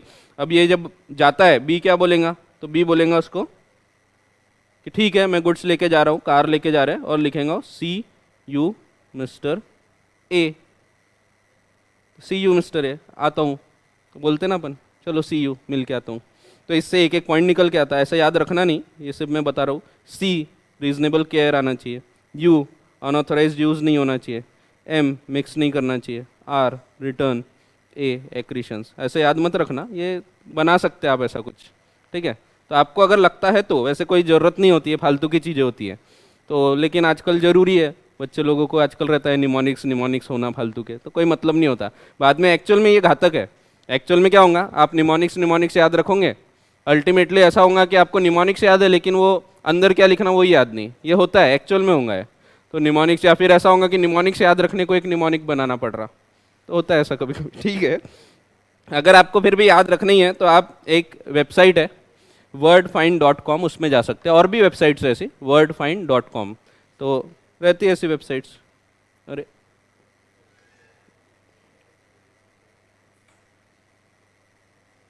इसमें जा सकते हैं, ये स्क्रैबल वाली वेबसाइट है एक्चुअल में, स्क्रैबल होता ना बचपन में खेलते थे अपन, वो ऐसे नंबर उठाते, ये अल्फ़ाबेट उठाते फिर वर्ड बनाते, बस उसकी वेबसाइट है। तो आपको कभी वर्ड्स नहीं छपड़ रहा है तो उधर पे एक एक डाल देना, ये जो वर्ड्स आए आपके अल्फ़ाबेट आए वो डाल देना, वो खुद वर्ड बना के दे देता है आपको, इससे ये वर्ड आ सकता है, वो वर्ड आ सकता है, ऐसा है। तो आपको अगर निमोनिक्स रखना है याद तो ये वेबसाइट यूज़ कर सकते हैं, नहीं तो फिर और तरीके भी होते हैं, कभी उसका नाम याद रख रहे हैं, उसके नाम से रिलेटेड हो गया, कभी अपने नाम से रिलेटेड हो गया, ठीक है, जाओ दिया।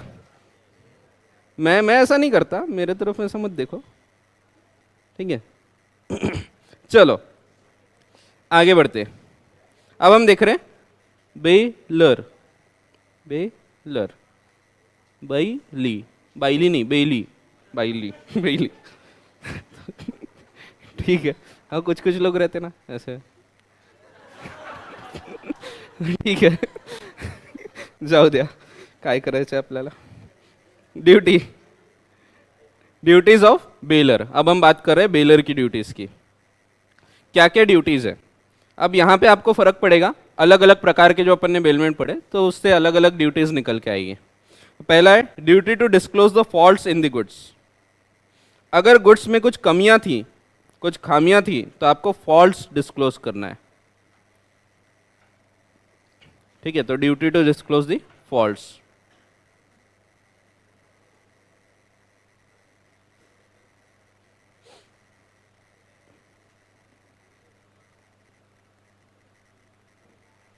अगर गुड्स में कोई भी फॉल्ट है तो मैंने बताना चाहिए। अब यहाँ पे जैसे समझो आपने मेरे से कार लेके गए, अब कार का ब्रेक फेल है या ढीले है, मैंने बताया ही नहीं आपको, अब आपका इसमें कोई नुकसान हो गया तो आप मेरे से क्लेम कर सकते, क्योंकि यहाँ मेरी जिम्मेदारी थी, मैंने बताना चाहिए। अगर फॉल्ट है कुछ गुड्स में तो मैंने बताना चाहिए कि भाई ब्रेक ढीले है, नहीं लगते, पेट्रोल नहीं है, पेट्रोल भरा लेना, तो ये सब चीज़ें मैंने बताना चाहिए। अगर मैं नहीं बताता हूँ तो ऐसे केस में मेरी जिम्मेदारी रहेगी। तो बेलर की जिम्मेदारी है फॉल्ट बताओ, जो भी गड़बड़ है गुड्स में, किसी भी प्रकार की गड़बड़ हो तो ये चीज़ बताना चाहिए, ठीक है। क्योंकि अगर गड़बड़ नहीं बताया, कल चल के नुकसान हो गया तो, जैसे एक घोड़ा है, वो घोड़ा दे दिया था मैंने आपके यहाँ, इसका ख्याल रखो, घोड़ा पागल है तो उसने मार दिया किसी को, पीछे कोई खड़ा था लात मार दिया ऐसे, तो हो सकता है ऐसा। या गाय है, गाय दे दिए थे गुप्ता जी के यहाँ, गुप्ता जी को बोला था हाँ गाय का ख्याल रखो, अब वो गाय जो है वो लाल कपड़े देख के गुस्सा करती है, अरे ठीक है ना, बैलो गाय हो कुछ भी हो, गाय है, गाय को भी गुस्सा आता है, लाल कपड़े देखे गुस्सा आता। अब मैंने बताया नहीं, बताना भूल गया। अब यहाँ पे गुप्ता जी की वाइफ आती है मस्त लाल साड़ी पहन के चल रही है। अब गाय आती है, गाय ने देखी हाँ लाल साड़ी, उड़ा दी। बस जैसे ही यहाँ पे डिफेक्ट थे, डिफेक्ट नहीं बताया तो मैं जिम्मेदार हो गया। यहाँ पे जो भी नुकसान होगा फिर गुप्ता जी को या उनके वाइफ को, तो वो नुकसान की भरपाई करने की मेरी जिम्मेदारी। ठीक है। अब खास बात ये है कि यहाँ दो प्रकार के बेलमेंट को आपको विभाजित करना है। Duty to disclose the faults तो है, लेकिन दो प्रकार के बेलमेंट है, या तो ग्रेटिशियस होगा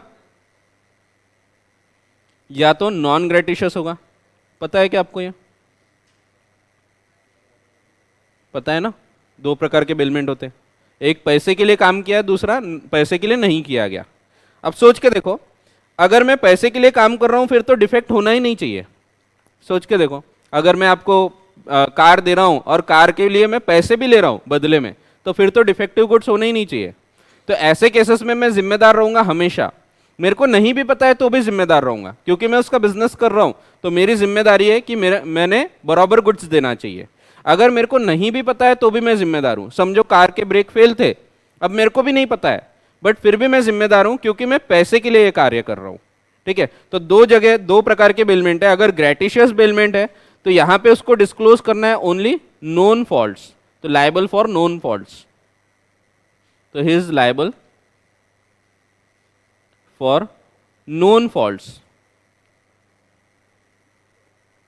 फिर से बताता हूं ये, और यहां पे liable for all faults. Non gratuitous यानी जहां पे पैसे के लिए कार्य किया गया है, तो वहां तो डिफेक्ट निकला कि जिम्मेदारी आ गई। ठीक है। तो वहां डिफेक्ट होना ही नहीं चाहिए, क्योंकि जब आप पैसे के लिए कर रहे हैं, मैं आपको किराए से दे रहा हूं कार, आपसे पैसा वसूल किया हूं, तो आपको तो गुड्स परफेक्ट मिलना चाहिए। अब मेरे को यहाँ नहीं पता था कि उसके ब्रेक फेल है, तो भी मैं जिम्मेदार हूं, नहीं भी पता था तो भी। लेकिन वहीं मैं अगर आपको एज अ ग्रेटिट्यूड वो चीज़ दे रहा हूं, जैसे मैंने आपको कार दिया लेकिन मैं पैसा नहीं ले रहा, मैं बोला ठीक है लेके जाओ। अब यहाँ पे अगर मेरे को नहीं पता है ना, तो मैं जिम्मेदार नहीं होता, ये ध्यान रखना। मेरे को नहीं पता था कि उसमें कुछ गड़बड़ है, तो मैं जिम्मेदार नहीं होता। ठीक है। तो मेरे को जब पता है नोन फॉल्ट्स, उसी के लिए मैं जिम्मेदार हूं। ठीक है। अगर मेरे को पता ही नहीं था कि ऐसी कोई दिक्कत है, मेरे को पता ही नहीं है कि वो गाय लाल कपड़े देख के आक्रामक हो जाती है, तो ऐसे केस में मैं जिम्मेदार नहीं रहूंगा, क्योंकि वो नॉन ग्रेटिशियस बेलमेंट था। ठीक है। वो ग्रेटिशियस बेलमेंट था, तो ग्रेटिशियस था ना, वहां पे अपन पैसे के लिए कार्य नहीं कर रहे थे, तो वहां पे फिर लाइबिलिटी तभी होती है जब मेरे को पता थे, फॉल्ट्स पता है, तब मैं जिम्मेदार हूं। ठीक है। और जब पैसे के लिए काम कर रहा हूं तो मैं हमेशा जिम्मेदार हूं। ठीक है। मैंने कार दिया था आपको जिसमें मैं पैसा नहीं ले रहा, तो मैं सिर्फ तब जिम्मेदार हूं जब मेरे को पता था कि कार के ब्रेक फेल है, और मैं नहीं बताता हूं, तब मैं जिम्मेदार हूं। ठीक है। अगर मेरे को ही नहीं पता था तो मेरी कोई जिम्मेदारी नहीं होती। बट जब यही कार्य मैं पैसे के लिए कर रहा हूं, जब मैं ये कंसिडरेशन ले रहा हूं, तो यहां तो अगर मेरे को नहीं भी पता होगा तो मैं जिम्मेदार हूं। ठीक है। तो दो प्रकार के बेलमेंट में इसको विभाजित करना पड़ता है आपको। जो फॉल्ट्स वाला केस है, तो फॉल्ट्स अगर नोन फॉल्ट है तब जिम्मेदार रहेगा ग्रेटिशियस बेलमेंट में, और ऑल फॉल्ट्स के लिए जिम्मेदार रहेगा इन case of non gratuitous bailment. ठीक है। तो देखते हैं एक बार पढ़ के फिर आगे बढ़ते हैं। सेक्शन 150 लेज डाउन, लेज यानी एक चिप्स है, डाउन यानी नीचे गिरी है, नहीं दिस ड्यूटी, तो इसमें दिया है, तो इसमें ये ड्यूटी बताई गई है।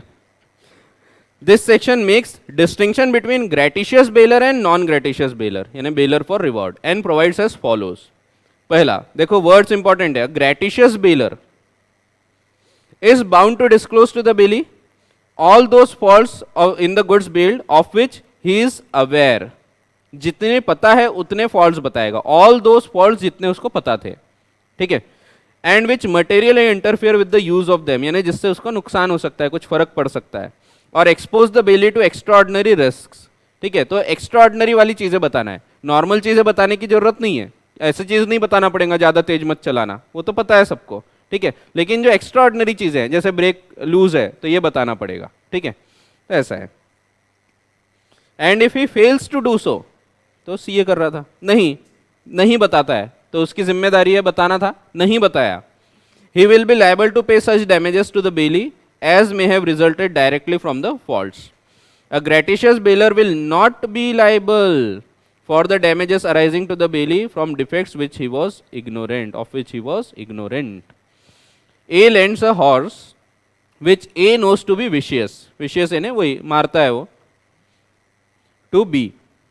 A does not disclose the fact that the horse is vicious. The horse runs away, भाग गया. B is thrown and injured, और B को गिरा दिया. A is responsible to B for damage sustained.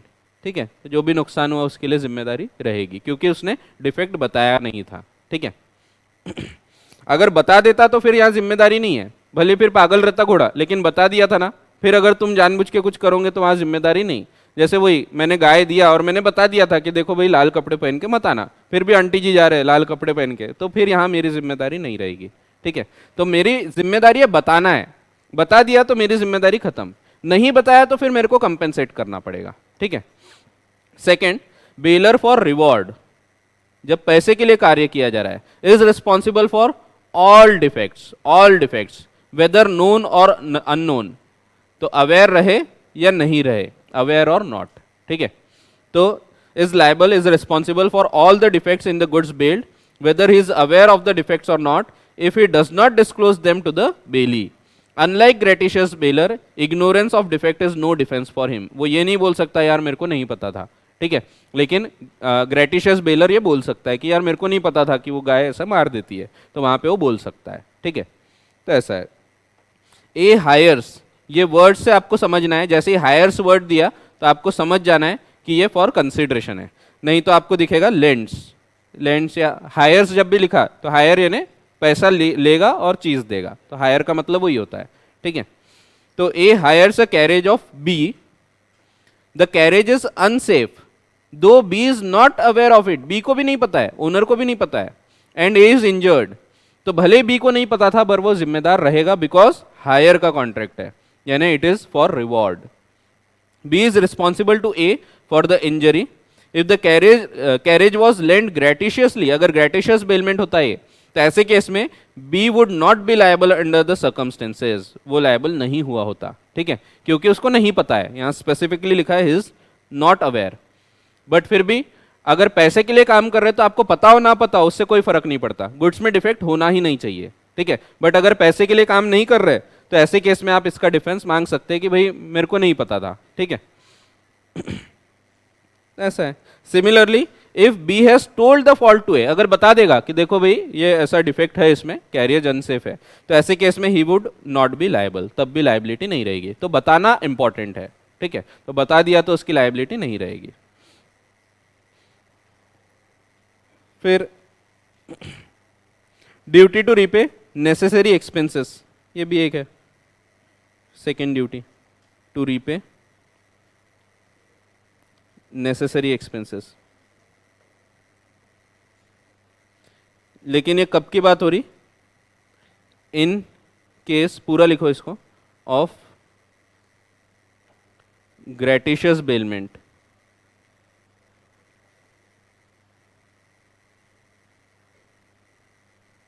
For the benefit of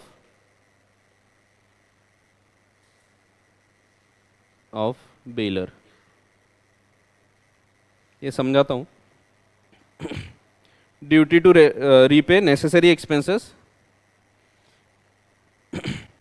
अगर bailment में पैसा नहीं मिल रहा है और मेरे को बेनिफिट मिल रहा है तो यहाँ पे मेरी जिम्मेदारी है कि मैंने रीपे करना चाहिए.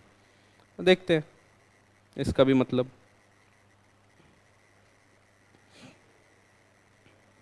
ये आपको समझेगा गाय वाले एग्जाम्पल से. गाय वाला एग्जाम्पल ध्यान रखो.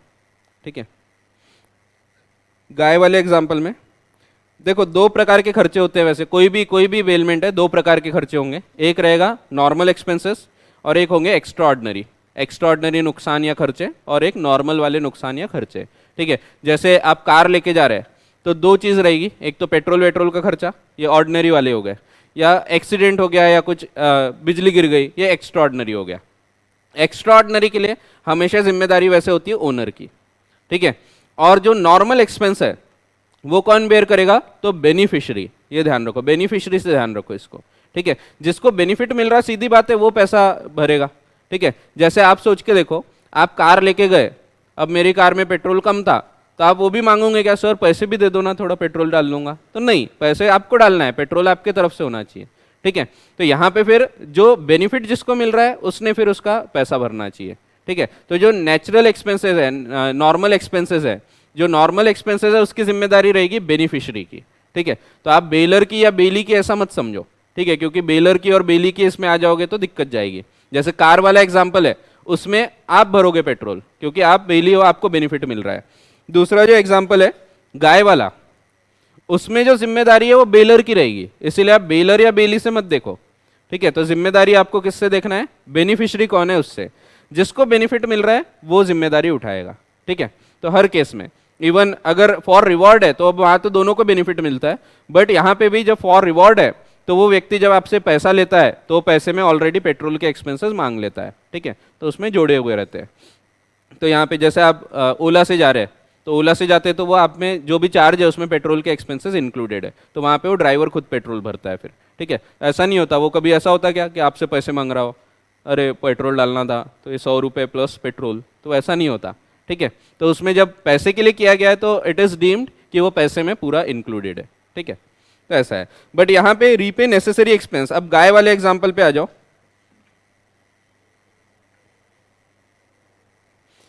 समझो यहीं पे गाय है, कार की जगह काऊ,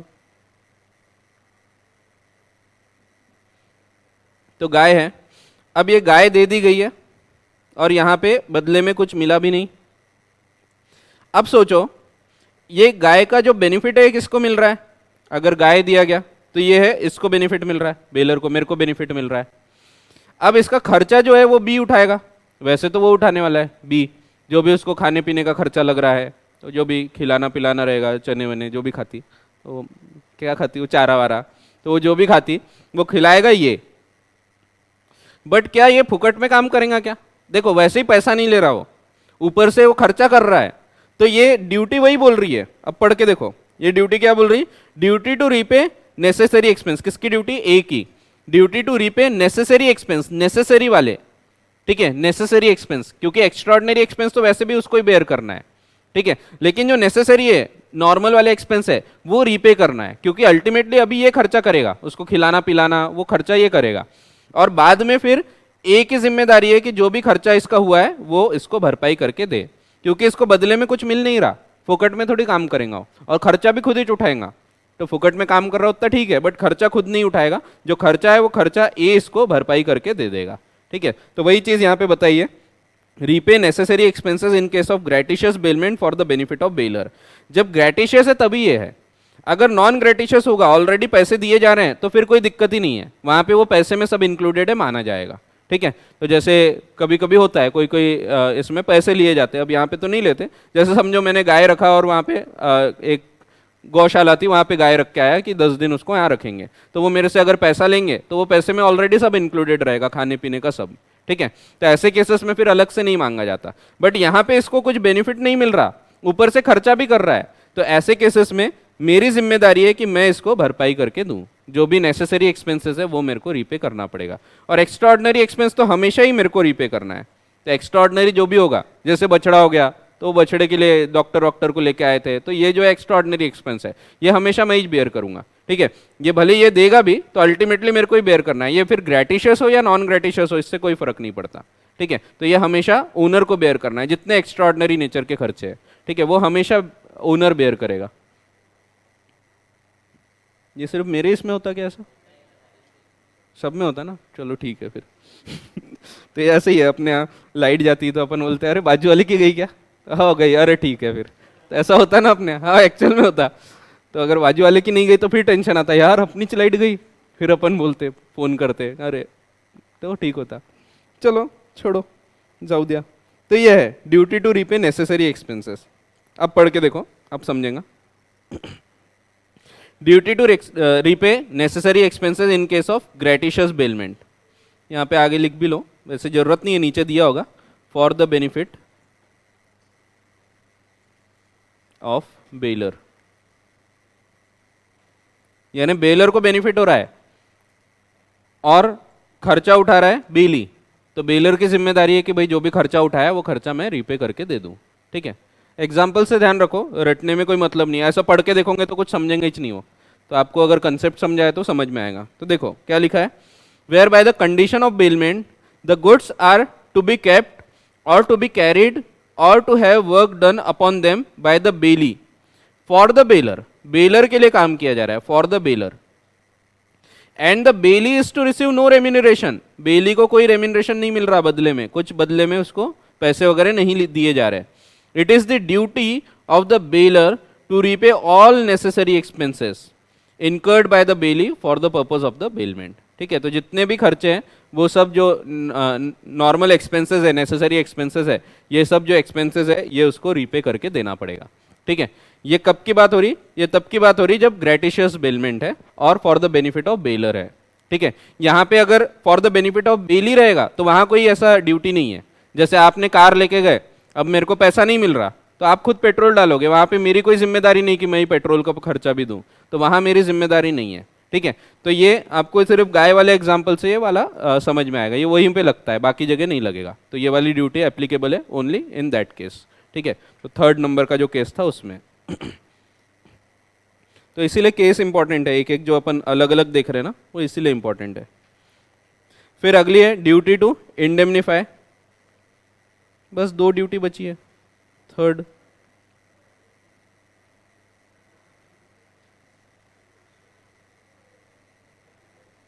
इंडेमनीफाई का मतलब होता है नुकसान की भरपाई करना, जो भी नुकसान हुआ उसकी भरपाई करना। तीन प्रकार की इंडेमनिटी बताई गई है कॉन्ट्रैक्ट एक्ट में, यहाँ पे बेलर के केस में। पहली इंडेमनिटी है for no title, no title यानी मेरी ओनरशिप ही नहीं थी और मैंने गुड्स बेल कर दिया। मेरी कार थी नहीं, आप बोले सर कार चाहिए, मैंने बोला लेके जाओ, मेरी कार थी नहीं, कोई और ओनर था, चाबी रखी थी, मैंने उठाया दे दिया। तो यहाँ पे मेरी ओनरशिप नहीं है और मैंने आपको कार दे दिया, समझो पवन सर की कार थी, यहाँ पे चाबी रखी थी, मैंने उठाया लो, अब आपको पता नहीं, आप गए आपने निकाले और चले गए। अब पवन सर आपसे रिकवरी करते, ऐसे कैसे लेके गए तुम, आपको बड़ा गालियाँ पड़ी, एकदम डांट पड़ी।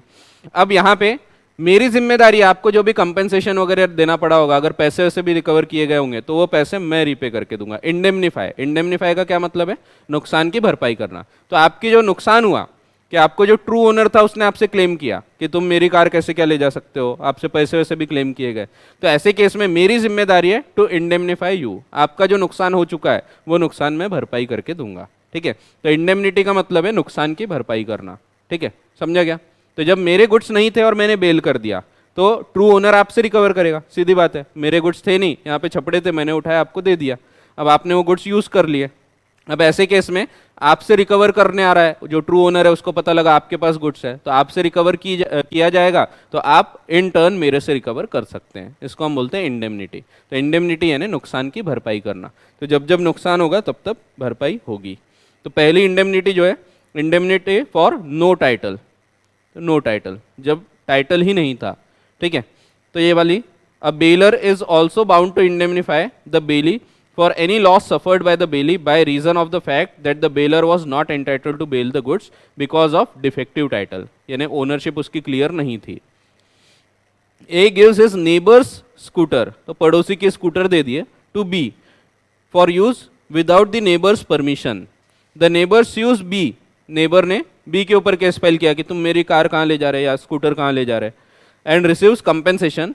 ए is bound to indemnify B for the losses, जो भी नुकसान होगा वो ए उसको भरपाई करके देगा। ठीक है, सेकेंड वाला pre mature termination in case of gratuitous bailment, ये सिर्फ ग्रेटिशियस में लगता है। तो पहली इंडेमनिटी थी इंडेमनिटी फॉर नो टाइटल, दूसरा है प्री मेच्योर टर्मिनेशन, लेकिन ये सिर्फ तब जब ग्रेटिशियस बेलमेंट है।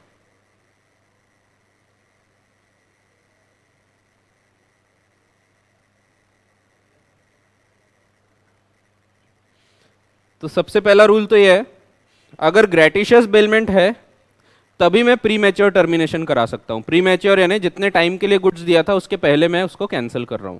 अगर पैसे के लिए कार्य किया है तो मैं ये नहीं कर सकता, मैं कैंसिल नहीं कर सकता। ठीक है, तो मैंने आपसे पैसे लिया था, बोला था 7 दिन के लिए आप कार लेके जा सकते हैं, तो पैसे ले चुका हूं तो यहाँ पे मैं 7 दिन के पहले उसको कैंसिल नहीं कर सकता, अगर करूंगा तो it will be a breach of contract, it will amount to breach. ठीक है, तो अगर मैंने पहले कैंसिल किया तो ब्रीच हो जाएगा। बट अगर ग्रेटिशियस बेलमेंट है तो यहाँ मेरा अधिकार है कि मैं उसको कैंसिल कर सकता हूँ, भले आपका कार्य पूरा नहीं हुआ मैं बीच में ही कैंसिल कर सकता हूँ।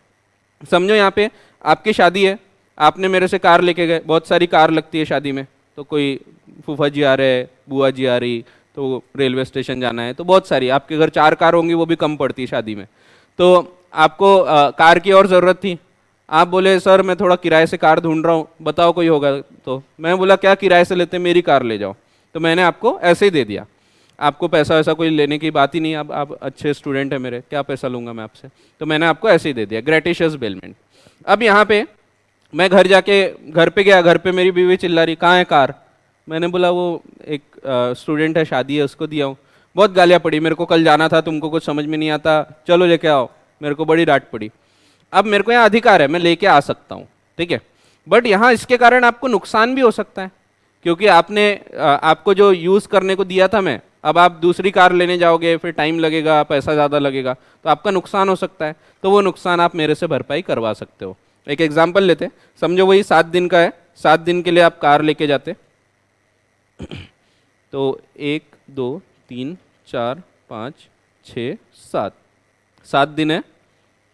अगर आप कार किराए से लाते तो आपको लगता समझो 1000 रुपया, तो 1000 रुपया पहले दिन का, दूसरे दिन का, तीसरे दिन का, चौथे दिन का, अरे 10,000 हो गया।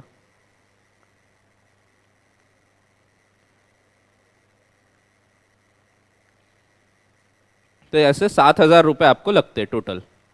लेकिन मैंने आपको बोला कि क्या कार लेते हो, ऐसे ही लेके जाओ, मैं पैसा ऐसा नहीं लूँगा, नहीं तो आप बेचारे किराए से लेके आए होते, किराया देना पड़ा होता, कोई दिक्कत नहीं थी। लेकिन अब मैंने आपको बोल दिया कि नहीं आप ऐसे ही लेके जाओ, तो आपको पहले दिन तो ठीक है, पहले दिन आपको फ़ायदा हुआ क्योंकि मैंने आपको कार दे दिया था, दूसरे दिन मैं जाके कैंसिल करके आ रहा हूँ, तो ये हो गया प्री मैच्योर टर्मिनेशन।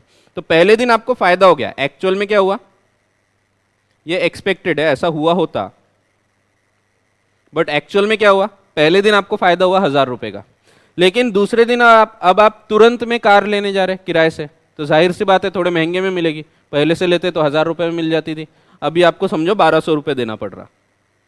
तो 1200 रुपये दिए, 1200 रुपये दिए, अब 6 दिन को ही लगे, लेकिन तो आपको टोटल कितने लग गए 7200। जहां आपका 7000 रुपये में काम होने वाला था वहां आपको मेरे कारण 7200 लगे। तो इससे अच्छा तो ये होता कि मैं आपको कार देता ही नहीं, आप किराए से ही ले लिए होते शुरू से ही। तो आपका यहाँ नुकसान हुआ है 200 रुपये का मेरे वजह से। तो ये जो 200 रुपये है ना, ये 200 रुपये रिकवर करने के जो अधिकार हैं ये बताए गए हैं। तो ये जो ऊपर बताइए duty for pre mature termination, तो देखो pre mature termination in case of gratuitous bailment. Gratuitous इसीलिए क्योंकि नॉन ग्रेटिशियस में आप कैंसिल कर ही नहीं सकते, ठीक है। यहाँ पे ग्रेटिशियस है तो मेरे को ये अधिकार है कि मैं कैंसिल कर सकता हूँ, ठीक है, तो वही दिया है। तो प्री मेच्योर टर्मिनेशन के कारण आपका जो एक्स्ट्रा नुकसान हो गया, तो जहाँ आपको फायदा होना था वहाँ पे फायदा तो हुआ ही नहीं, ऊपर से 200 रुपये ज़्यादा लगे मेरे कारण, तो ऐसे केस में आप वो 200 रुपये मेरे से रिकवर कर सकते। तो ये इंडेमनिटी है, इंडेमनिटी यानी नुकसान की भरपाई करना, तो ये सेकेंड इंडेमनिटी है। तो ऐसा है, ये समझा ना, ये कॉस्टिंग है, सिंपल कॉस्टिंग में पढ़ोगे ऐसी चीज़ें आप, ठीक है। तो इतना लगा होता 7000, इतना लग गया 7200, तो 200 रुपये ज़्यादा लगा। ये बजट करके एक है, उसमें पढ़ोगे आप बजट, तो बजट क्या था और एक्चुअल क्या हुआ। तो आपका बजट था 7000 का, 7200 लग गए मेरे कारण, तो 200 रुपये मेरे कारण लगा, वो आप रिकवर कर सकते। समझा कि नहीं, तो सिंपल है, बकवास। बट ये सब चीज़ें याद नहीं रहेंगी तो भूल जाओगे, घर जाके पढ़ोगे तो याद नहीं आएगा। तो ये दिया है for pre mature termination in case of gratuitous bailment. The bailer must compensate the bailee for the loss or damage suffered by the bailee that is in excess of the benefits received. तो benefit से ज़्यादा नुकसान ही हो गया। तो ऐसे case में where he had lent the goods gratuitously and decides to terminate the bailment before the expiry of the period of the bailment. ठीक है, यहाँ पे ध्यान रखना, gratuitous bailment can be terminated even before expiry of the period. ये देखेंगे अपन, termination of bailment करके एक टॉपिक है, उसमें दो प्रकार के बेलमेंट देखेंगे। ग्रेटिशियस है तो वो पहले भी टर्मिनेट कर सकते हैं आप, और नॉन ग्रेटिशियस है तो उसको टर्मिनेट नहीं किया जा सकता, वो सिर्फ जब पर्पस कंप्लीट हो जाएगा तब टर्मिनेट कर सकते हैं। ठीक है, या फिर अनऑथोराइज्ड यूज होगा तब टर्मिनेट कर सकते हैं। जैसे आपने मेरे गुड्स लेके गए थे और मैंने बोला था बर्डी पे नहीं लेके जाना, अब मेरे कार बर्डी में दिखी मेरे को, तो मैं वहां पे तुरंत उसको कैंसिल कर सकता हूँ। ठीक है, अनऑथोराइज्ड यूज हुआ इसीलिए। और ये तीसरा भी सिंपल इंडेमनिटी है, expenses, C point, expenses for return of goods. ये जो एक्सपेंस है ऑर्डिनरी एक्सपेंस नहीं है, एक्स्ट्रा ऑर्डिनरी। ठीक है, एक्स्ट्रा ऑर्डिनरी है ना, बहुत ज़्यादा ऑर्डिनरी, एक्स्ट्रा ऑर्डिनरी रहता ना, कोई व्यक्ति साधारण है ऑर्डिनरी, कोई बहुत साधारण है तो एक्स्ट्रा ऑर्डिनरी है। नहीं, ऐसा नहीं होता, एक्स्ट्रा ऑर्डिनरी है ना, ऑर्डिनरी से अलग है। ठीक है, तो देखो वैसे नॉर्मल रिटर्न करने के लिए पैसा नहीं मांग सकते। जैसे मैंने आपको कार दिया, आप मेरे को कार लाके दे रहे, तो आप उसका पैसा नहीं मांगोगे, सर आपके घर पे लाके दिया ना, उसका पैसा नहीं मांगोगे। नॉर्मल रिटर्न है तो रिटर्न तो आपकी जिम्मेदारी थी। लेकिन अगर मैं नॉर्मल रिटर्न के अलावा मैं बोल रहा हूँ अरे मैं उधर हूँ नहीं, एक काम करो मेरे को इधर रामदास पेट में ला दो, आप वहाँ खड़े थे, वहाँ से उतने दूर आ रहे, अपोजिट डायरेक्शन में जाना पड़ रहा, तो यहाँ पे जो नुकसान होगा वो आप मांग सकते हो। ठीक है, तो अगर आप मेरे को जहाँ से लिया था वहाँ पे लाके दे रहे हैं तो चलेगा। लेकिन मैं अगर कुछ स्पेशल कंडीशंस लगा रहा हूँ कि मेरे को यहाँ पे लाके दो, इधर लाके दो, और आप वहाँ लाके दे रहे हैं, उसके लिए आपका जो नुकसान होगा वो नुकसान की मैं भरपाई करके दूंगा। ठीक है, तो वो दिया है। ये तीसरा है indemnity, expenses by way of loss of returning the goods. The bailor should reimburse any expense which the bailee may incur by way of loss in the process of returning the goods or complying with other directions for returning the goods. Normal return है तो उसके लिए आप पैसा नहीं मांग सकते, लेकिन extraordinary कोई खर्चे हो रहे हैं रिटर्न करने के लिए तो ऐसे केसेस में पैसा मांगा जा सकता है। ठीक है, तो ड्यूटी है बेलर की, वही बन जाएंगे राइट्स बेली के। ठीक है, duty to receive back the goods, अब ये सिंपल है, ये कोई खास काम की नहीं। Fourth duty to receive back the goods. ठीक है, उसकी ड्यूटी है रिटर्न करना, इसकी ड्यूटी है वापस लेना। अगर वापस नहीं लेगा तो भी नुकसान हो सकता है। आपने गुड्स लेके आए, मैं वापस ले ही नहीं रहा, अब आपको उसको कहीं स्टोर करके रखना पड़ रहा है। जैसे समझो मैंने आपको लोहा दिया था कहीं बेलमेंट करके, मैंने बोला था इसको स्टोर करो आप अपने पास में, अपने गोडाउन में रखो। अब स्टोर करने का टाइम खत्म हो गया, आप वापस लेके आ रहे हैं और मैं मना कर रहा कि नहीं नहीं और 2 दिन रखो, तो ऐसे केस में मेरा जो भी नुकसान होगा आपका वो मेरी जिम्मेदारी है कि मैं आपको कंपेंसेट करूं। ठीक है, तो ये जब भी बेलमेंट है तो बेलमेंट में आपकी जिम्मेदारी रहेगी कि आपको वापस लेना चाहिए गुड्स, यानी मेरी जिम्मेदारी रहेगी मैंने गुड्स वापस लेना चाहिए। अगर मैं गुड्स वापस नहीं लूंगा और उसके कारण नुकसान होगा तो वो नुकसान की भरपाई करके देना पड़ेगा। ठीक है, ऐसा है।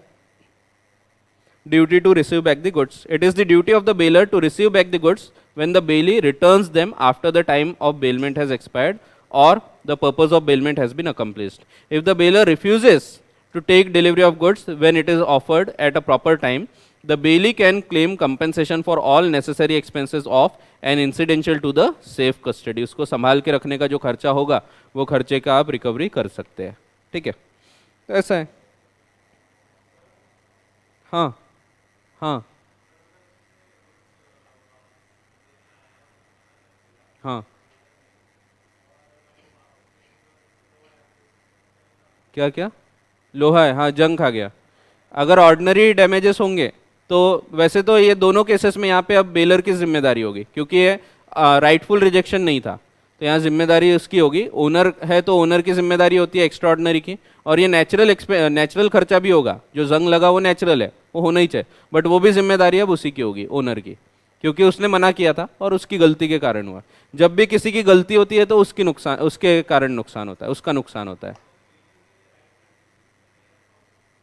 हाँ, फिर वहाँ पे वैसे तो फिर भी जिम्मेदारी उसी की रहेगी बेलर की, क्योंकि उसने बोला था कि वापस ले लो और उसने नहीं लिया बेलर ने, तो बेलर की जिम्मेदारी होती है वैसे। ठीक है, तो ऐसा है। तो ये 4 ड्यूटीज होती है। तो ये जब लेके जाता है तो ये बोलता है सी यू मिस्टर ए बोलता है फाइन, फाइन बोलने की जगह वो बोल देता fire. Fire. Faults, indemnity, receive back और एक्सपेंसेस, नेसेसरी एक्सपेंसेस, फायर। बस ऐसे याद नहीं रखना, ये सब फालतू की बातें हैं। मतलब की बात याद रखो तो मतलब है। चलो ठीक है, आगे बढ़ते हैं। हाँ, क्या डाउट, क्या हो गया? भूख लगी क्या? इसमें देखो क्वेश्चंस है, अब क्वेश्चंस पढ़ने का टाइम आ चुका है।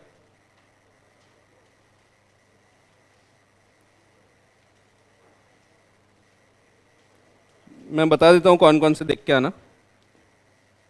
फोर्थ वाला देख के आना,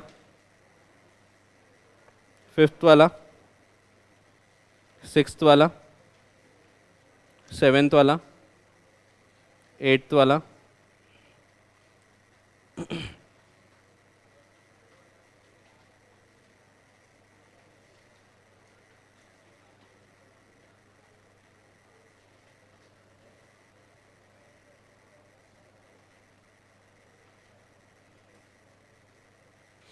16th,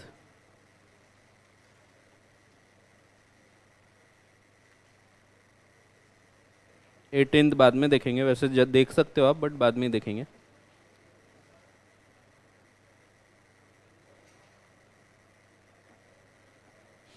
19th,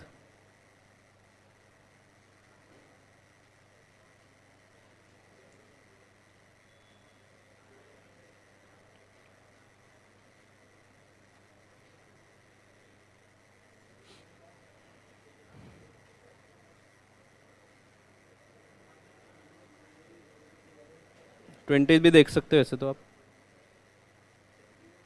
बस इतना ही देख लो, बहुत है। अब ये भी देख ही लो ना, 22 आ गए तो। कालिया पेरूमल वर्सेस विशालक्ष्मी,